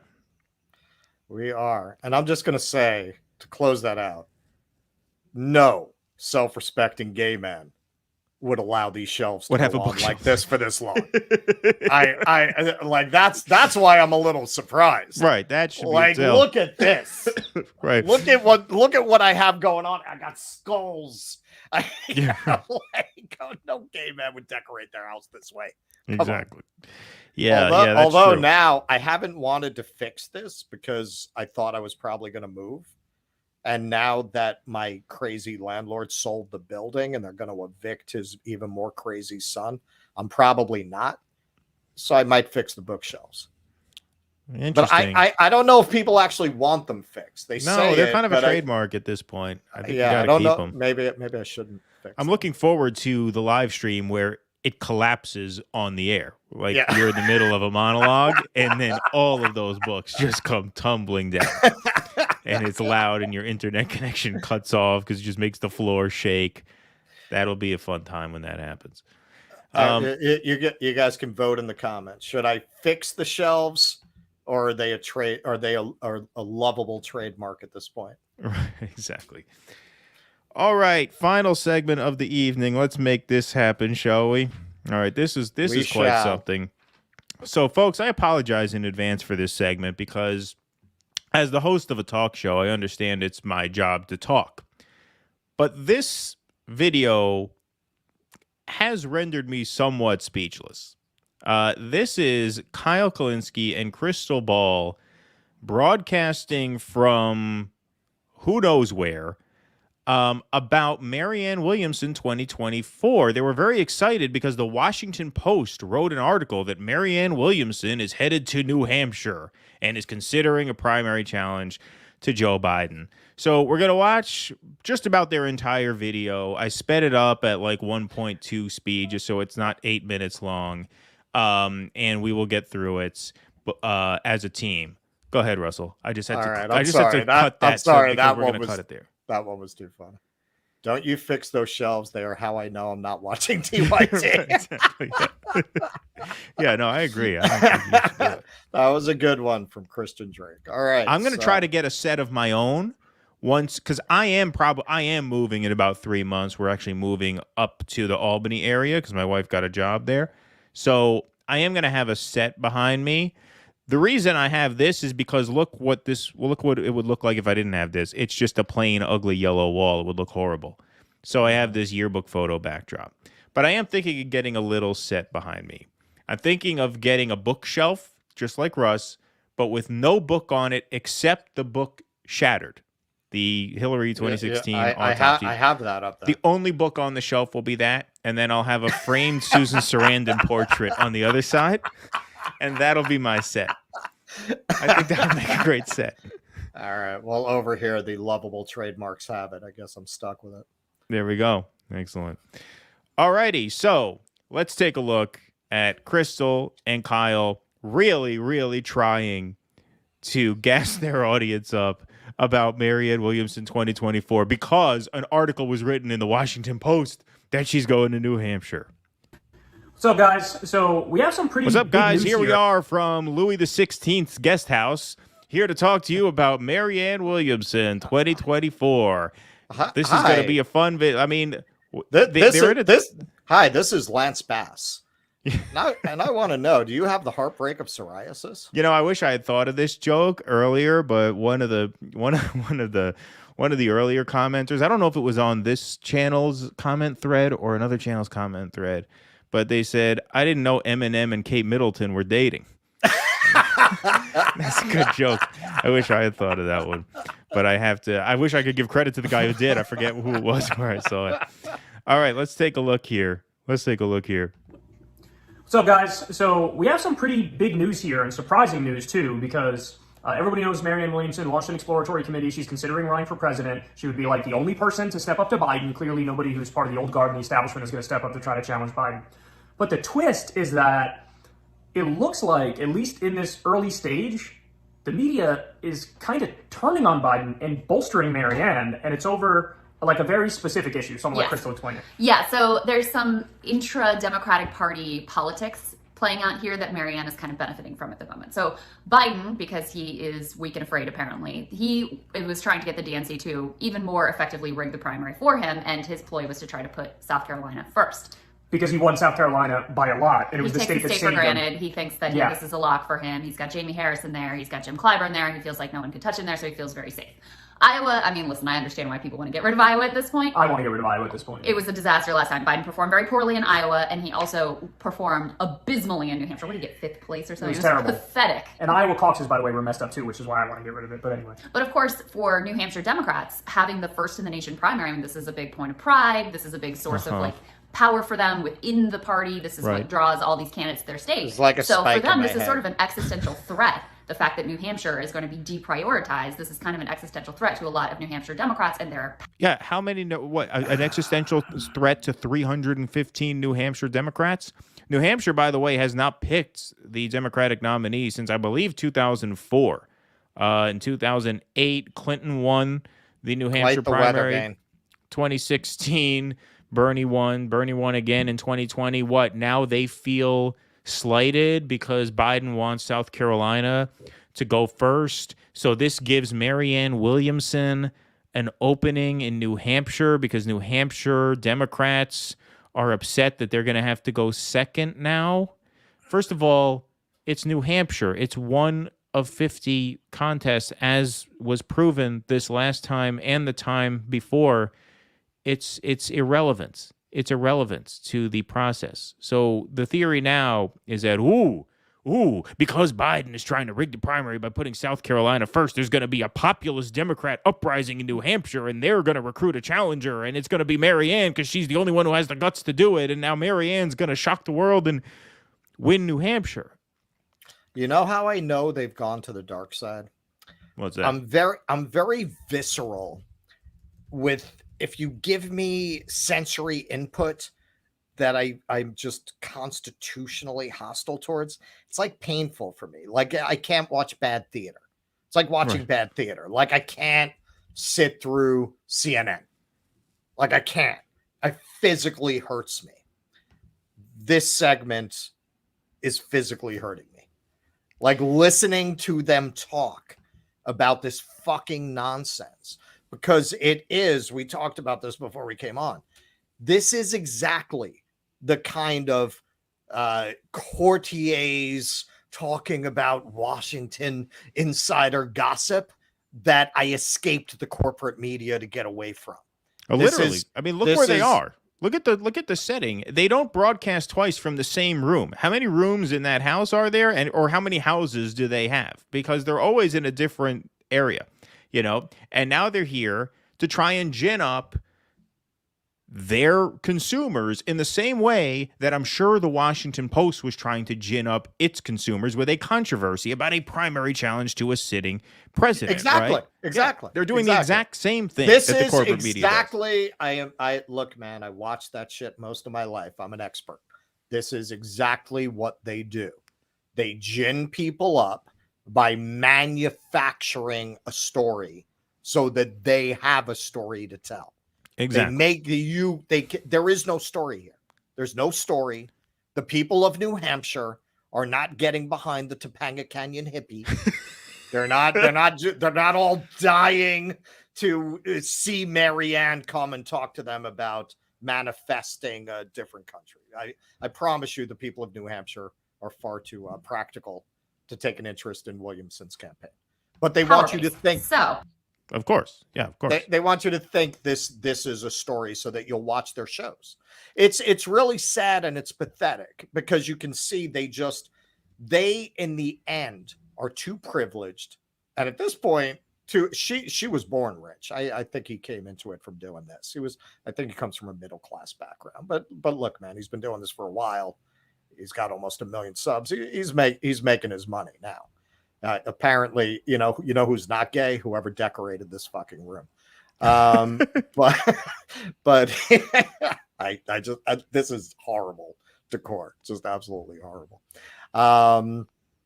But they can't imagine covering the campaign without ginning up the good progressive versus the bad establishment, which of course ends after they've sucked all your money for donations. About, oh, we really need donations to cover this properly, and come on, support the channel. After they've gotten all your subscription, they got a boost in subscriber numbers, they got the donations. Once all that's done, I mean, we can't let Ron DeSantis become the president. We're just gonna have to vote for fill-in Democrat goon.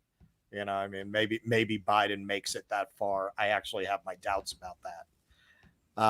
But whoever they fill in, they're just ginning you up to pretend there's a contest here. And then at the end, they're going to tell you have to vote for whoever the Democrats pick. Of course. And Joe we have a lot more to Kamala play here. or It's going to be Pete or Joe. whoever. It's going to be Biden. He's going to run. He's going to win. He'll win the look, nomination. he could literally. I say I'm not so sure because he could drop dead. And no, seriously. And I am not convinced he's cognitively capable of campaigning. If he runs, he's winning. He was not in 2020. The nomination. If he runs, he's winning the nomination. That's sure, but it's gonna be like Weekend at Bernie's, man. Well, I mean, they're gonna have to carry him around, and look, they made their bed. They're gonna have to lay in it, but there's no way to get rid of him. There's no way to knock him out. He will win the nomination if he runs, and I think he will. Folks, we got a big crowd in here. Like this stream and subscribe to this channel, please. Very important. Thank you guys very much for being here. Please hit that like button, and please, if it's your first time here, subscribe to this channel. All right, let's keep going, shall we? Threat. The fact that New Hampshire is going to be deprioritized, this is kind of an existential threat to a lot of New Hampshire Democrats and their power base. So they're pissed. They're pissed at Biden because Biden's axing them, getting them out of the early spot. Yes. Instead, Marianne. Take it over. So that phrase, the famous phrase, it's on T-shirts everywhere. Don't mess with New Hampshire. Yeah. You don't want to get on the wrong side of those people. Pissed off the wrong crop of voters now. Those New Hampshire Democrats, they are a tough bunch. Yeah, there is nothing that people in New Hampshire like better than LA elites telling them what they should do. Yeah, that's their favorite thing.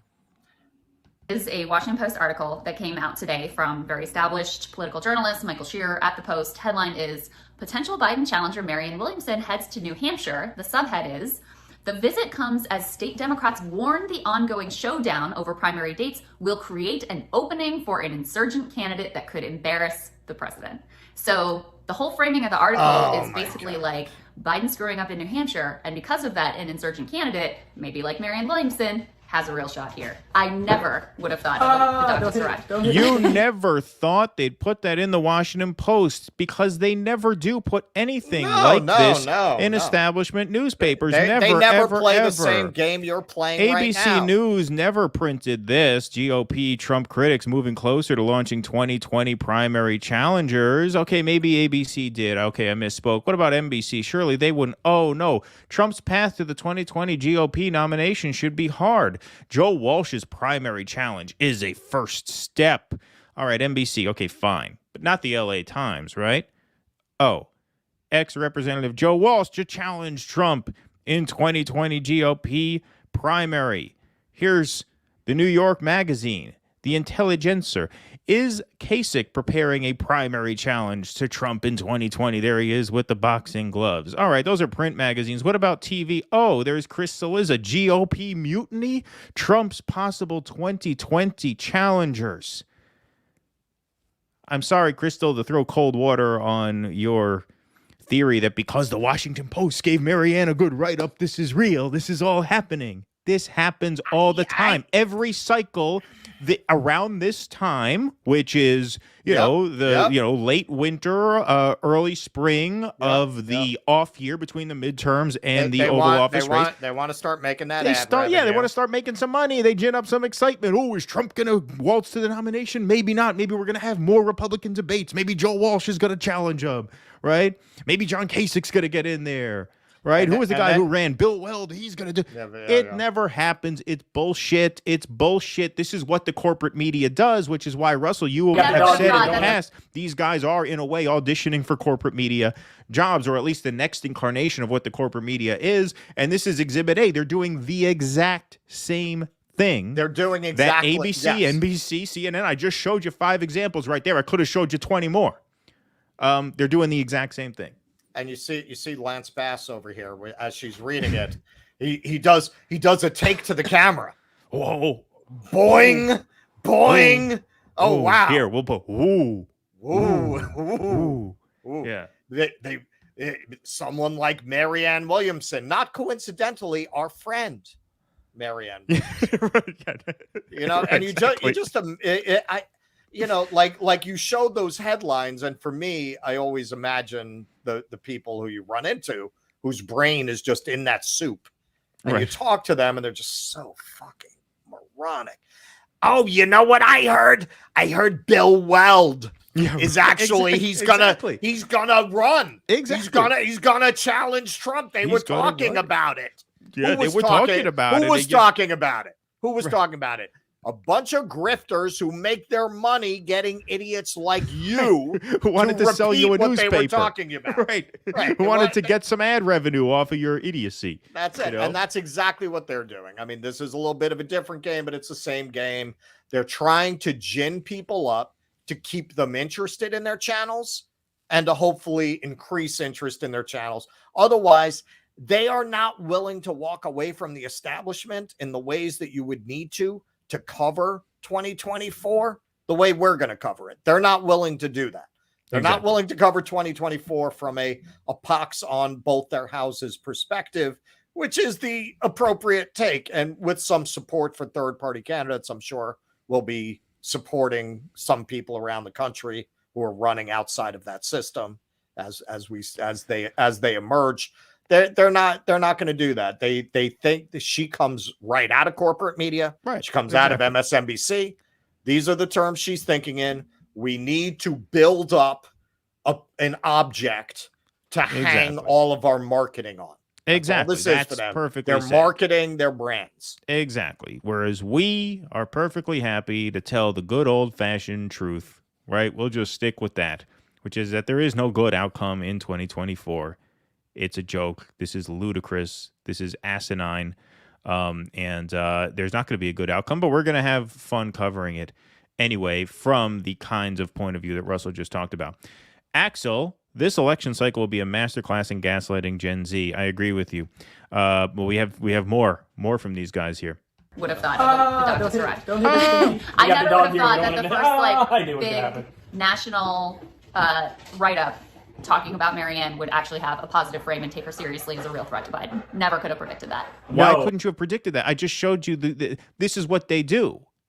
It's not a story. Right. Marianne Williamson has no chance against Biden. Nobody's going to put that in the Washington Post. And she's lying. Krystal Ball is a media professional. Right. Of course. She's just lying. She's just pretending that this has a significance that she knows damn well it doesn't have.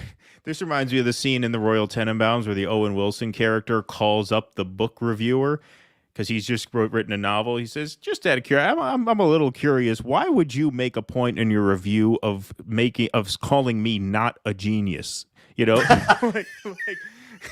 why would you make the point that I'm not a genius? You would say if I were a genius, that's newsworthy. Why is it newsworthy that I'm not a genius?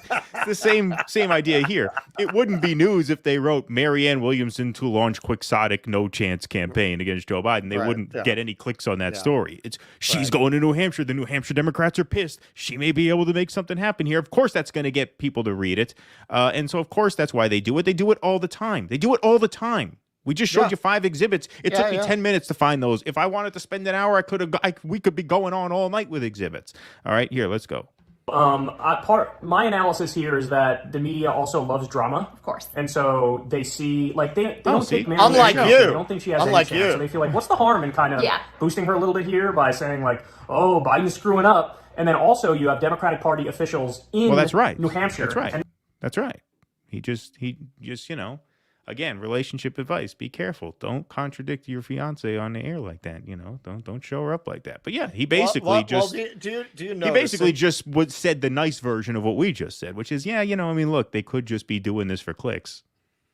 I'm just going to point out, since you're getting into their relationship, do you notice that? Okay, hold on. First of all, stop before you say anything insane. I'm not getting into their relationship. No, I'm not going to say anything. I'm not going to say anything insane. I'm messing with you, I'm just saying I wasn't getting into their relationship. Right? Not this time. I'll save that for when we're off the air. Do you notice that in all of these videos, like, I don't know what kind of a relationship she had with her daddy, but she's got some self-esteem issues going on, because in all of these videos, she is positioned in this very submissive, subservient position relative to him. Look, he's leaning out in front. She looks lovingly at him from the side or from behind, or kind of like off, both to the side and behind him. You know, what is she, an Orthodox Jew? Why, does she walk 6 feet behind him when they walk down the street? Like, what is going on here? This just does not seem healthy. Well, are they holding the camera? Is there a phone? They're probably on a phone. He's probably holding a tripod or something. Who knows? Well, I mean, I would assume he probably has like a desktop tripod set up there. No, I don't think he's holding a phone. It's no, because all of their videos are like this. And I said this from when they first started doing this. Krystal, what on earth makes you think that doing these videos with this schmuck has not lit your credibility on fire? Like, you made yourself look like an airhead sitting here with this guy. Tee hee, yeah, you know what's in the Washington Post, Kyle. I mean, that's what you sound like, man. And he treats you that way in these videos. From the beginning, when they started doing this, the dynamic was very, very weird. And although we don't like Krystal's takes lately, Krystal actually has broadcasting talent that Kyle could never dream of having. So she has really gotten the worst end of this deal. He's gained credibility from it, from a certain kind of person, and she's lost quite a bit from doing these. Look at us doing John and Yoko covering the news. Like, this is really not good for you. I think they're sort of playing this up. You know, look, they're in love. They're playing. Sometimes it's hard to see. There's a time and a place, man. You want to drop a wedding video? That's fine. I'm not saying like this whole thing. Like, what are you doing? I'm not saying it plays well. I'm just saying, from their perspective, it's very cringy. It's tough to see. It's tough to see things objectively when you're that close to it, right? That's what we always say. You know, when we're doing art, or movies, I would say that if they were 20. Yeah. What is she? She's like 53 or something. No, she's don't. First of all, let's not talk age. I think she's early 40s. That's because you're 53. Yeah, that's why you said that. Their pride and joy is that they're this first primary, and so they're like, they up a little bit. New Hampshire, and their pride and joy is that they're this first primary, and so they're like, they quote them in the article, and they're like, Here, I got the quote. Biden's messing up, man. Maybe we like Marianne. Maybe we support Marianne. So this is Ray Buckley, who's very well known in Democratic politics. First of all, so what if some New Hampshire bigwigs support Marianne out of spite? Which, by the way, there's absolutely zero evidence that they do. Zero. Right. They're never doing that. They're never doing that. Okay, look, here's the poll that came out. Okay, of New Hampshire. I'm just going to put this on the screen so everybody has a little context what the hell we're talking about here, just so everybody can see how utterly idiotic this whole conversation is. Buttigieg, 23%, Biden, 19%, Warren, 18%, Sanders, 16%, AOC, 6%, Klobuchar, 5%, Harris, 2%, Newsom, 1%, Warnock, 1%, others, 0. Now, I just want to point out, can you imagine the mentality of a group of people whose number one pick would be Pete Buttigieg? Can you imagine what kind of people would think that guy should be the fucking president? These are primary voters. These are Democratic primary voters. That's it. I mean, this is to the point you keep making. You cannot win inside the Democratic Party because look who's voting in it. Look at this. Look at this. Look at this. Pete Buttigieg. He hasn't even done a good job as transportation secretary. This is what's crazy about Buttigieg. No, he's been a notably disastrous transportation secretary.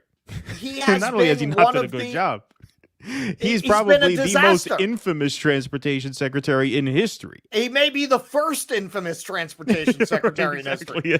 How bad do you have to fuck up transportation secretary for anyone to know what you're doing? Yeah, but look, other zero. Marianne Williamson is not registering in this poll. She's at 0. There was another publication that put the results of this poll out, which actually listed some of the candidates that had 0. There was Pritzker, I think, had 0. The Illinois governor, I think that's who he is. Right. There was this other person there, Lipsis. I don't even know who the fuck these people are. We have a political show. One person on there, I don't even know who the hell they were. They're at 0. Marianne Williamson is below. And calling friend of show Anish Shivani, if he's watching. Where's Newsom? Yeah, 1%. 1%, baby. 1%. He's at 0. He's at 0. Pritzker's at 0. Marianne Williamson is not even registering as 0. She's not in the conversation whatsoever at all. Yeah, no, and a bunch of protective of their careers Democratic Party officials are gonna come out and take a stand for a joke novelty candidate like Marianne Williamson. Right. That would never happen because she's the only anti-establishment one who they think will run. They have to gas their audience up because we can't have a primary without a horse in the race. That's boring, right? That's it. Right? They made their living, right? They beefed their subs on the Bernie 2016 campaign, on the Bernie 2020 campaign. They can't let a primary cycle go by without ginning up enthusiasm for somebody. So if it's going to be her, they're like, oh, this is exciting. This is exciting. It's exciting. We're going to get people gassed up for nothing. We're going to get people's hopes up for absolutely no reason other than to beef our viewership numbers. That's all this is. That's all this is. Yep. On the substance, this is quite possibly the dumbest video of its kind. I don't think I have seen a less intelligent video in this space than this one, but they are not as dumb as the Vanguard guys. They actually have brains, which means this is a grift. This is to get you pumped up for nothing so that you could sit there in the summer and fall of 2024 thinking, oh man, it sucks Marianne didn't make it. I guess we're going to have to vote for Biden. She was so close. Right, exactly. If only.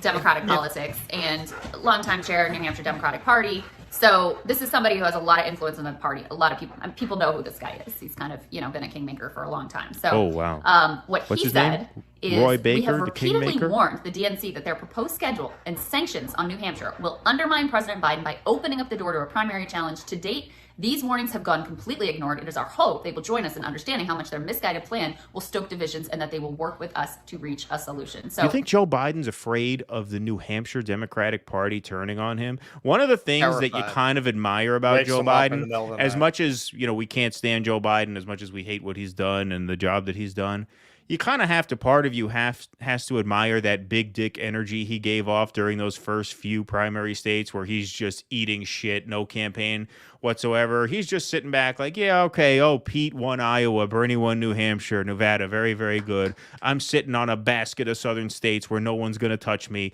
and the party's going to unite behind me after South Carolina. So have your little fun, win New Hampshire, bravo, kid, good job, go get him. Just kind of laid back, licking his ice cream, just waiting for Super Tuesday when all the southern states vote. So this idea that, even if what you're saying about New Hampshire is true, which, once again, we just showed you the poll. Marianne Williamson, goose egg in New Hampshire, 0 in New Hampshire. Even if she were to shock the world and win New Hampshire, there's no reason to think that would translate into a national run.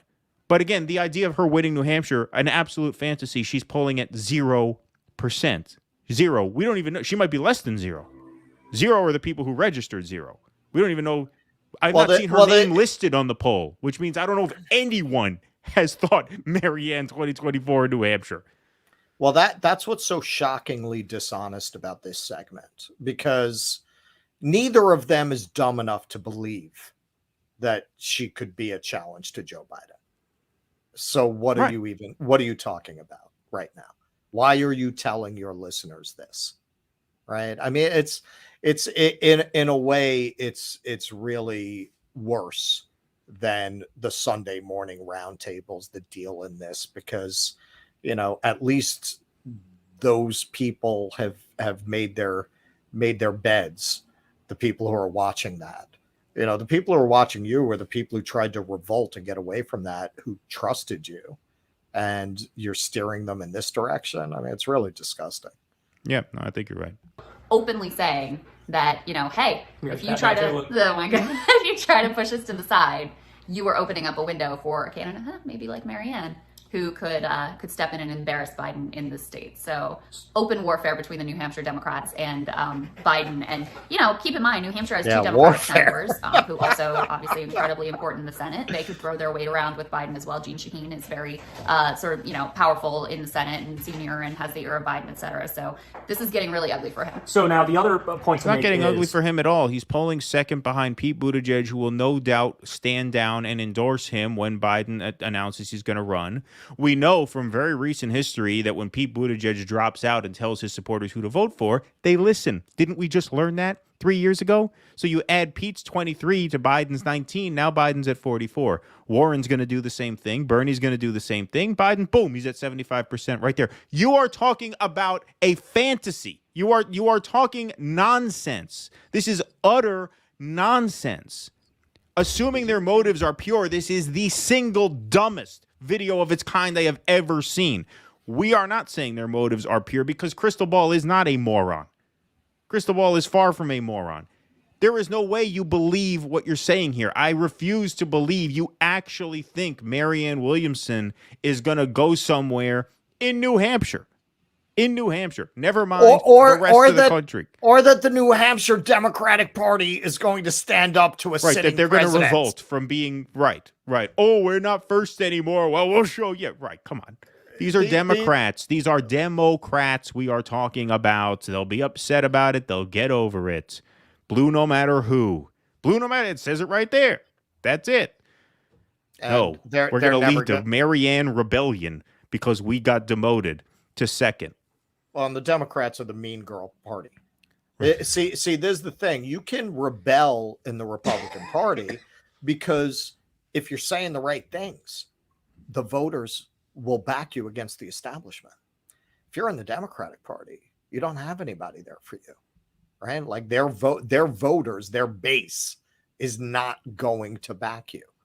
So they're just not going to do it. They're not going to stick their necks out like that. The Democratic Party is the mean girls party. You know, once they decide, oh, did you hear what he said up in New Hampshire? That's it, man. They're going to give you hell forever. They'll never let you live it down. Why bother? It's not worth the juice isn't worth the squeeze. Right. Yeah, no, of course. Of course. I mean, this is just, like I said, it's just an utter fantasy. There's a poll that just came out from New Hampshire where Pete poll. Buttigieg is beating Biden in a potential primary by 5 points. Yes. So, why does that matter? Well, Pete's not running because Pete's a good little boy playing within the Democratic Party and like waiting his turn and all that stuff. But why that matters is clearly... What's going on here? Why did it stop? Got me, brother. Am I on? Yeah, you're on. All right, let me try to reload this. Intern. All right, having a little technical issue here. That's odd. All right, you guys can still hear me though, right? Yeah. You're there. All right, let me. You're coming through. Let me try and reload this back in. All right. Well, that's all right. I'll load it back in. If not, I'll just find it on YouTube. Yeah, that. So, guys, What's up, guys? Keep in mind, New Hampshire has 2 Democratic senators. Okay, I think we're here.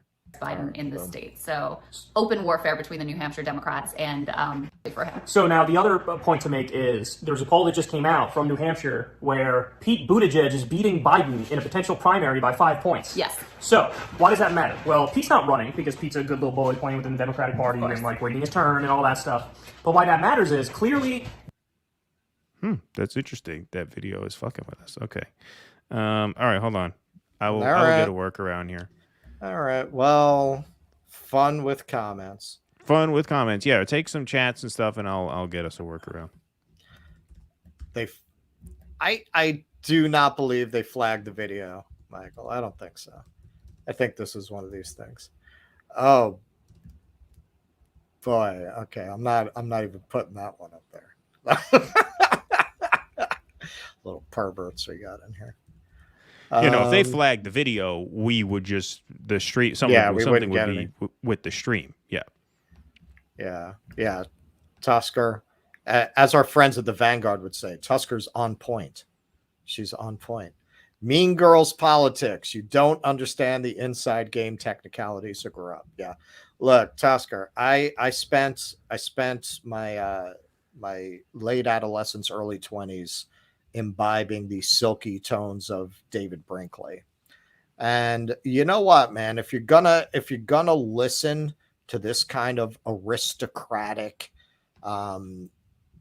courtier kind of politics, you should at least get it from somebody who can reasonably pass themselves off as an aristocrat.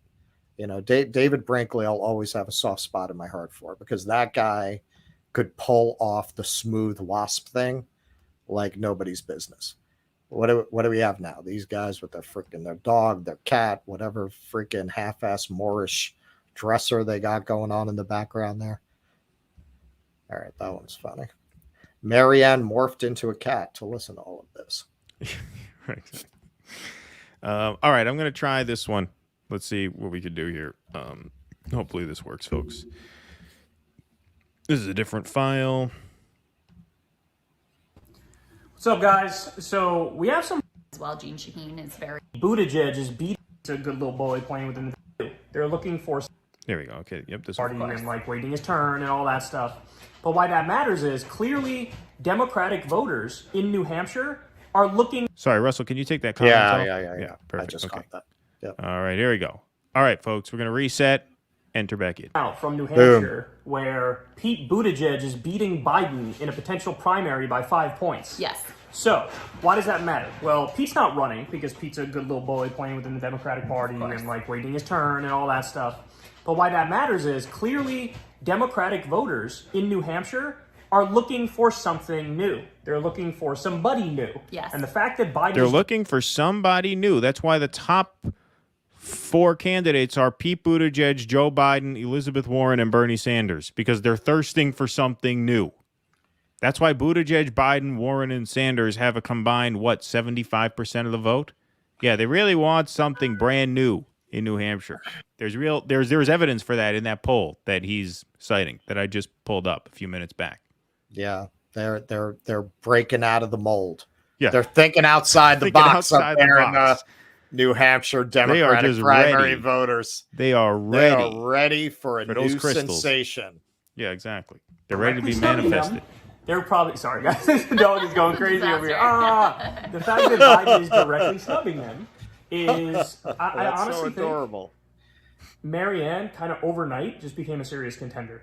Because the Washington Post now has given her sort of like an unintended assist, right? Yes. New Hampshire clearly is pissed at Biden. And then what happens if 3, 4, 5, 6 other... She's polling at 0. 0 at best. We don't even know if she's polling at 0. We don't even know if her name was uttered once. It's the tortoise and the hare. She's 0. She's biding her time. She's become a serious contender overnight because she's the only one who said she might run, and the Washington Post covered that.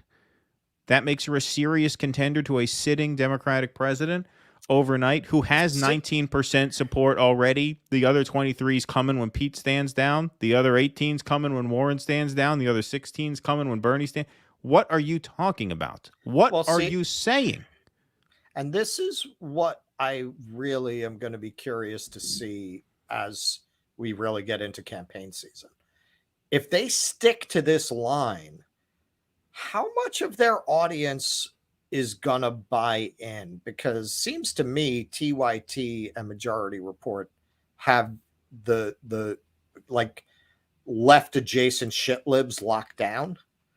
So why would people watch you do the same thing? Like, I think there's still a perception that you're like honest brokers of the left. So if you turn into This Week with George Stephanopoulos, like, or is that, aren't you going to lose a lot of your audience? I think a lot of their audience does not want to see that. At least the Sunday morning shows talk about candidates who are running and have a chance at winning. Yeah. Not always, though, as you demonstrated. Well, no, I mean, they'll gas somebody up. They'll gas somebody up in a primary. Right. But what I'm saying is people who are addicted to that kind of media, who follow that horse race stuff.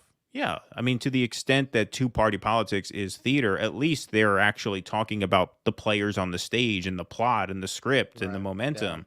Yeah. This is nothing. This is just a desperate attempt to have something to cover over the next 2 years because you're afraid that if a presidential cycle comes and goes and you don't have a horse in the race, you're going to lose massive viewership. That's what this is. Media outlets now jump on this and run with this same narrative. And they will. Now, look, eventually, guys, the media is going to turn on Marianne Williamson. As soon as she becomes a real challenger, they're going to turn. When they see her as a serious threat, then forget it. They're going to, guns blazing. But right now, like you said, it's fun for them now. It's drama. It's drama. It's a good story. And then the fact that the New Hampshire Democrats are actually on the record now as saying, like, hey, Biden, you're kind of messing up, dog. So this just got real interesting. And it got real interesting quick. And final point is, wow, guys, this is my favorite. Just Biden and Marianne. This is my favorite. Yeah. I love this. It got real interesting quick. And final point is, guys, it's just Biden and Marianne. Just Biden and Marianne. So that is what you want. You don't want 4 or 5 other candidates who are nominally to Biden's left running, because then you split all those votes among those 5 candidates. It's math. Yeah. You know what I'm saying? Okay, here's math. Here's math. It doesn't matter how many registering candidates in there polls. are. It doesn't matter how many candidates split 3% of the vote. Yes. Because at the end of the day, you only have to lose 3 points if you're only polling at 3 points, which is infinitely higher than she's polling at now, because once again, she's polling at 0 right now. The idea that vote splitting is going to be an issue here, again, absolutely laughable. You're talking about single-digit support at best. And you're actually telling us, hey, great news, there's not going to be any vote splitting on the left. So Marianne's going to get all that anti-Biden support. You're talking about single digits, man. Single digits. And this is what they're not getting. And Krystal already fired the first shot across the bow with the grow up thing. They're going to get increasingly frustrated because they're playing the old game and the left has moved on. And they're going to get a lot of negative pushback for trying to pump Marianne Williamson as this thing that people need to invest their time and energy in. And that's going to get them increasingly angry. And they're going to more and more, you've seen this with other people, they're going to more and more pick a side and go towards that TYT direction, because that's going to be where their audience is. Because they're going to lose the left people in their audience with this kind of brilliant analysis of the geopolitical situation. Nobody with half a brain is going to stay subscribed to these morons. I don't know, man. It's getting interesting. That Pete... Climb, sneaky. That New Hampshire poll that had Pete... She was going after the cat. Had Pete up, also had, I think it was 66% of Democrats in New Hampshire saying they did not want Biden to run. Woo! That's a lot. Oh, wow. That's a lot. That's a lot. No, let me tell you what that means. Okay, let me break this down. If I could just break this down. Go ahead. 66% don't want Biden to run. You know what that means? That means 34% do want Biden to run, which means once he announces he's running, he's automatically at 34. That puts him 15 away from 50% in New Hampshire. Ooh, the New Hampshire who's really upset. Okay, what that means is that he only needs 25% of those voters who don't want him to run to come over to him, and he's at 50, because 25% of 66 is 15, 16, 17 points. That puts him at 50. Now, if there's one thing we should all know, if there's one lesson that the past two primaries have taught us, is that Democrats don't vote for who they want to vote for. Democrats vote for who they're told they have to vote for. Yeah. They did not like Joe Biden. When they marched in those voting booths, the polling showed that even these morons did not like him. Exactly. So what makes you think that, just because 66% of Democrats want someone different, that means they're going to vote for someone different? 90% of Democrats support Medicare for all. 90. And yet, at the end of the tally last time, what did Biden end up with? 65% of the vote? 65% of Democrats voted for a candidate who is against the signature policy that 90% of them support. This is why I have to keep harping on the issue being Democratic voters. There is no reaching these people. It does not matter whatsoever that 66% of them don't want Biden to run again. Once he is the candidate, do you honestly believe a majority of those people, even the ones who don't want him to run, don't forget, 34% do. So he's already got a third in his column before you even have this conversation. You honestly believe a majority of those remaining 66% are going to be like, God damn it, I said I didn't want Biden, I'm not voting for that prick. No, these are Democrats. We know these people. No. We know these people. Oh, yeah, I wish someone else would have run, and he's kind of old. He probably should have stepped down, but, he's running, and he's our president, and we have to support him, and he's the one who can win. Yeah, I mean, are we kidding here? There is no evidence whatsoever that there is this rebellion brewing against Joe Biden within the Democratic Party. Zero. Absolutely zero. You're not, like, they're trying to invoke the Sanders campaign as if that could happen again, and as if it could happen behind Marianne Williamson. And neither one of those things are true. Sanders came out of left field. He animated a certain block of the electorate. You can't even say the electorate. A lot of these were people who hadn't been voting, who came into the electoral system inspired by what he was talking about. He had a credibility and an authenticity on those issues. You could go back and see those videos of Sanders giving the same speech 25 years ago to an empty Congress. So what are they going to show with Marianne? Her burning sage to purify a house? Like, what are they going to show that's going to inspire people to get behind her in that way? It's ridiculous. And not only that, the Bernie movement has splintered and fragmented. And that's what a lot of this fighting is about on the online left. It's the people who stayed on the inside, people who I would argue, like these two, who are grifting off an inside approach at this point, which is funny because Krystal loves the word grifting. She uses that on the show a lot. And, it's a projection, it's looking like. And then you got people who went in our direction.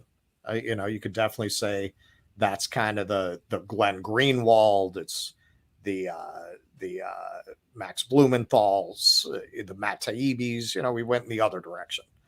Although Taibbi, he still kind of tries to be neutral-ish as a reporter. I don't know if I'd include him as an activist per se. He's really just trying to expose certain things in the, that are going on in the government, like a real reporter. But that's a lot of what this fight is about. And it kind of erupted first with this force the vote conversation when the Freedom Caucus members, or however they want to define themselves, held up the McCarthy speakership, and it really opened that wound of why didn't our people do that? Right. Exactly. They just proved it. Like, that started to force people to pick sides on that, and you could see who ran to defend the squad and who wanted to push that conversation. And now this has erupted again around this bullshit Marianne Williamson thing, where look, I mean, in hindsight, this is going to be a joke. Who knows if she's even going to run? I suspect that she won't. Like, I can't imagine this is looking like a good time to her at this point. Yeah, no, I don't think would she bet she won't. expected to get as much negative pushback as she's getting from the left, because that left is not available to her, is not there for her. That's what I feel like this segment is coming from another planet. It honestly, seems like I don't Kyle think... and Krystal are too out of touch to understand that the Bernie left has moved on. A lot of it has moved on. Too much of it has moved on for what they're talking about to make any sense. I honestly don't think she's even looking to the left to see whether or not she will run. I think what she is gauging right now is how hostile will the reaction be from the sort of center-left aligned Democrats and their donors, right? I think the only reason she's considering this is because she feels that Biden is weak. And she feels like maybe the party might be open to a primary challenge because Biden is historically weak. I think she's going to find out that they are much less open to it than she thinks, and far less open to her as an alternative than she might think right now. And that's what I think. I don't think she gives a shit what Do Dissidents and Revolutionary Blackout Network think of her. I doubt you're probably right. Well, does she get, she doesn't want to be Sarandoned. Yeah, I think that's it. I think she feels like this is a time when perhaps people might be open to a primary challenger just because of where Biden's at. But I think she's going to realize, that they're not as open as the information out there may seem. Now that, look, I'm not 100% confident that she's not going to run. I'm confident she's not going to go anywhere if she does. All right, let's let them finish up real quick. Of Democrats in New Hampshire saying they did not want Biden to run. Woo! That's a lot. It's a lot. It's a lot. So there's some real he's very weak. There's some real vulnerabilities here. People worry he's too old. They only really back this guy because of his electability. That doesn't look so great, especially with the chaos going on around, the documents and that sort of taking one of the things that they could have used against Trump. Now it's impossible to use that against him. So, things just got a whole lot more interesting. And I like the way you put it, that it kind of really, this article in the Washington Post and the follow-on media coverage is really going to kind of vault Marianne into the spotlight instantly. That's very... All right. Well, we will see. God. We will see about that. That's all you can say. That's all you can say there. We will see about that, right? It's just infuriating. It's going to vault her into the spotlight. Let me just pull immediately. One more time. Immediately. Go ahead. Keep talking. Yeah, no, it's going to vault her into the spotlight immediately. There is no way Krystal Ball believes that. There's no way. They're doing the same exact thing as the corporate media that they're supposed to have rejected and become a kind of counter voice to. They're the same thing now. They are the corporate media, the next generation. Look, in a sense, they should put that up on Paramount Plus. In a sense, they've already been proven wrong, because that article in the Washington Post came out 8 days ago. That article is dated January 26th. And so they made that video that same day thinking, oh, wow, it's on now. Has there been one notable follow-up, article, write-up, TV segment about Marianne 2024? Of course not. Of course not. If there was, they'd have covered it, certainly. Sure. Right? Well, the idea of it, I think, is too ridiculous even for the corporate media. Of course. Of course. What if I said I'm challenging Biden for the nomination? What if I announced that now? Well, I don't know. There's a big opening in New Hampshire. They're really angry right. about South Carolina. Right. They're really angry. I would not underestimate the Weiss vote. Yeah, right. Exactly. I don't even know if we have any viewers in New Hampshire. Any of you guys from New Hampshire? And you guys can prove us wrong, prove right what they're saying. Virtuoso is in the private chat here. Virtuoso, do you want to join? Your mic is on. Should I admit you? I didn't see you there. Sorry, bud. We have a lot of exhibits on the thing that's sort of clogging up the feed here. But you just sent us that message. All right, here he comes. Virtuoso wants to join. All right, you're on the air, my friend. Good to hear from you again. Good to hear you, Kian and Russ, man. How you guys doing? Doing all right. How you doing, man? I'm doing all right. Yeah, man. It was just last week that I was talking to you guys about Marianne Williamson, and how she's not as popular as Bernie, right? And we were talking about that segment with RBN, and they were having a nice conversation until that last part, and then within those 3 minutes, Marianne Williamson lost. Marianne Williamson lost the HOTEP vote. He lost the Foundational Black American vote. He lost the Black Socialist vote. Basically, every flavor of Black voters, because she won't, the way she reacted to them, like it kind of does, give them a vibe that, she is kind of talking down to them, but they're just, it doesn't stop people from like antagonizing those smaller channels who really don't have any media training to go after them because, they're not left enough. Listen, man, I was going through Twitter and I got a lot of screen grabs, basically, that kind of had this mindset of, hey man, these guys are on our side. We should believe them, even though they work for elites. That's just my, my take on it. But yeah, man, Kyle and Krystal to me are just being intellectually dishonest about this. I just and as well as those channels you mentioned, the TYT Majority Report, it's like, yeah, they do have an audience that are on the left, yes, but every 2 to 4 years, right, they have to assume the position and go blue. I mean, look, I think it's less a matter of them trying to sheep herd people into the Democratic Party so that they vote blue in November. I think in a way it's even more cynical than that, if you can believe it. I think it's literally that they feel like primary season is upon us now, and they have to gin up a contest because that's when viewership and engagement spikes. I mean, look, we were very invested in the Sanders 2020 campaign, and we know at the time we weren't on YouTube, but at the time we were getting thousands of downloads on all of our audio shows. We were getting thousands of reads on all of the blogs, right? When you're invested in something and you appeal to a group of people who are also invested in that same thing, there's a lot of engagement that you can drive there. We were able to drive significant engagement. We had nothing. We had no advertising. Nobody knew who the hell we were back then. Like nobody, literally nobody. So you're talking about a channel like Kyle's with 1 million subscribers. If he can get, 100,000 people really gassed up about Marianne Williamson, that's going to drive engagement on his channel. It's going to drive viewership. And I really think that's what this is about, because it's impossible for me to believe that they are this serious about her chances. It's just pure idiocy. I mean, they want you to invest in electoralism, right? But I just wonder, like, well, they want you to invest in an inside approach. Yeah, I mean,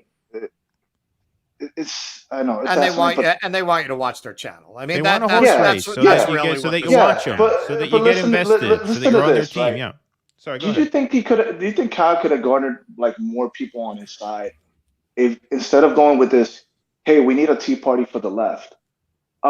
Why not stop the steal movement on the left?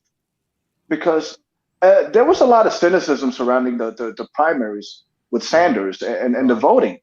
Sure. Yeah. I mean, they used to talk about that back in the day. Back when you were allowed to, quite frankly. Right. Here's one other, great, real big up, real round of applause for all the lefties so hysterical about January 6th. Now you're not allowed to talk about a rigged primary anymore.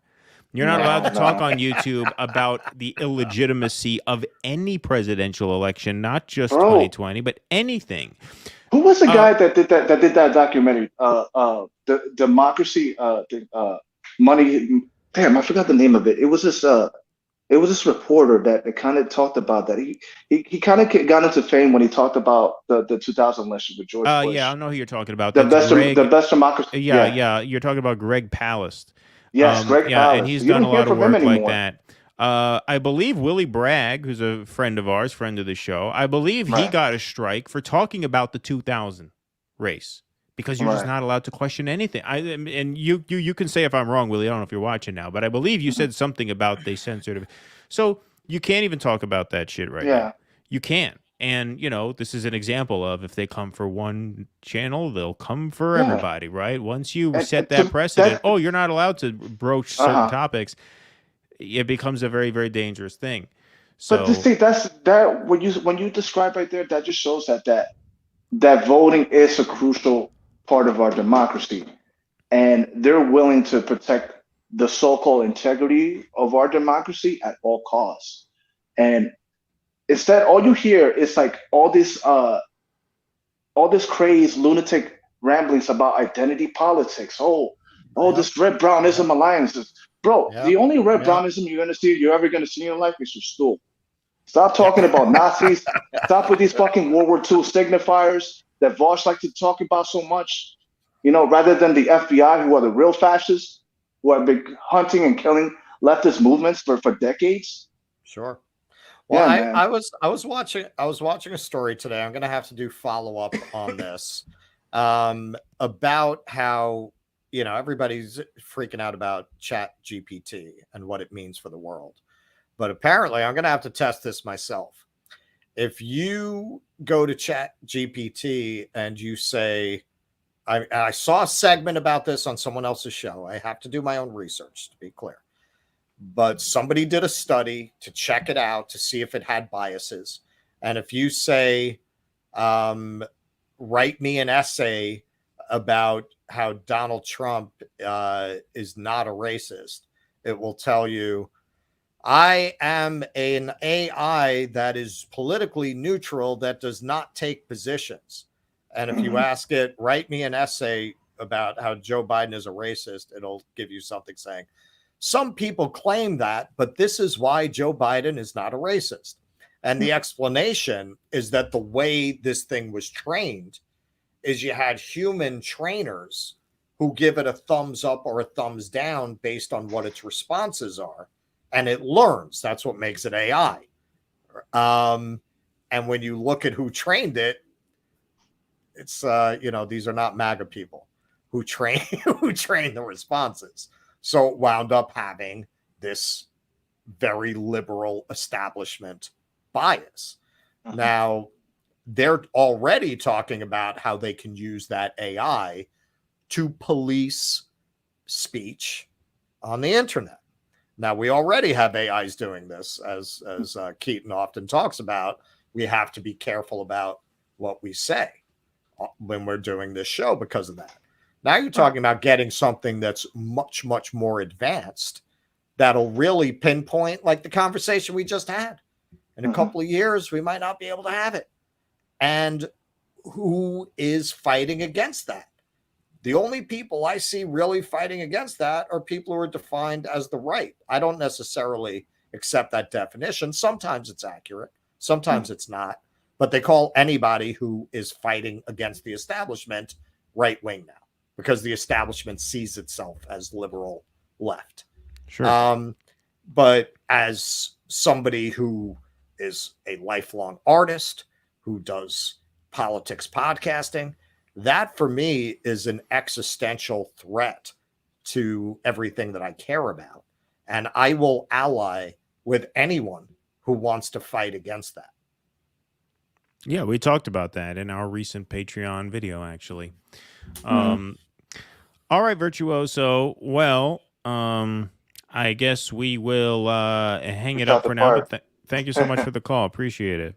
No problem, man. Good talking All to you right. guys. We'll see you. Absolutely. Good talking to you, Stay in Virtuoso. touch. All right, folks. I think that's our show, is it not? I believe so. Unless I somebody believe wants so. to drop some of that sweet super chat money on us. Yeah, we're going to give a final shout out to our patrons. You can go to patreon.com/do dissidents and support this show. If you like what you saw here, you could sign up for $5 a month, as little as $5 a month, and get bonus content and call-in access to the show. Virtuoso is one of our Patreon supporters, and so he was able to call in and say hi. Also, sign up to our Substack, dodissidents.substack.com. You can sign up for free, or you can become a paid subscriber there. I just put that link in the chat. I'll drop the Patreon link in the chat for good measure. Oh, as and well. Why not? let me just plug while y'all are still here. So for some reason, I don't know what Elon is doing, man. Elon restored my Twitter and now deleted like all of my followers. Not that it's a tragedy. I never used Twitter. I was just starting to build a following. So you can follow me on Twitter. I'm just at Russell Dobular, so I can start to rebuild my Twitter. If you already were following me, you're not anymore. So do it again. Right. So go follow Russell again. And yes, follow us on Twitter as well. Do Dissidents is the handle. That's important. Maybe it was the Twitchmen thing. Maybe I don't know. I mean, they didn't do anything to us for that video. I mean, that video was pretty benign. It was a cartoon, basically. Yeah, so I thought so. Yeah. We'll see. We'll see what happens on Twitter. But our patrons are the backbone of the show. We say that every time. So thank you guys very much. Please like this stream and please subscribe to this channel on your way out if this is your first time here. We had a great crowd in here. And so really appreciate it. Zach, Russell, did you guys ever cover the Ritter segment I sent? You know, Zach, I watched the first hour. It was very long. I wanted to watch the whole thing before I decided whether or not to do a segment on it. I have to watch it all the way through. It was about 2 hours, as I recall. So I will finish that up, and perhaps we will, because we're going to be talking a lot of Russia-Ukraine stuff in the run-up to that rally, the Rage Against the War Machine rally, which we'll be sure to plug as the date draws nearer. It's February 19th in Washington, D.C. So I will watch the end of that. But yes, thank you for sending that over. Alrighty. I believe that is all we have for tonight. Like I said, please like the stream. Please subscribe to the channel if you haven't. That's the most important thing. If you can become a patron, that's awesome. If you can sign up on Substack, that's awesome. But subscribe to this YouTube channel to help us grow this and get this stuff out as far as we can. Alrighty, everybody. Well, I believe that's everything. Thank you guys very much for watching. Thank you to all our Super Chat donors. You guys were great. It was a very, very lively chat, as we're getting used to now. So we thank you all for that. Thanks to the viewers we recognize. Thanks to those we don't recognize. It was your first time here. We do shows every Thursday and Sunday. Thursday nights at 8 p.m., Sunday nights at 7 p.m. And we premiere episodes of the Dissident Film Club Fridays at 9. We're going to be reviewing the movie Tar tomorrow at 9 p.m. That will premiere at 9 o'clock Eastern here on this channel. Thank you guys very much for watching. Be safe. Be well. We'll see you next time. Good night and good luck. I like that one better. I was going to pitch you that one. I think that's a good one. We'll go Edward R. Murrow because we're squeaky clean and honest. Yeah, can't go wrong, right? We're fighting against red baiting just like him. Exactly. See you next time, folks. Thank you very much for being here tonight. Please clap.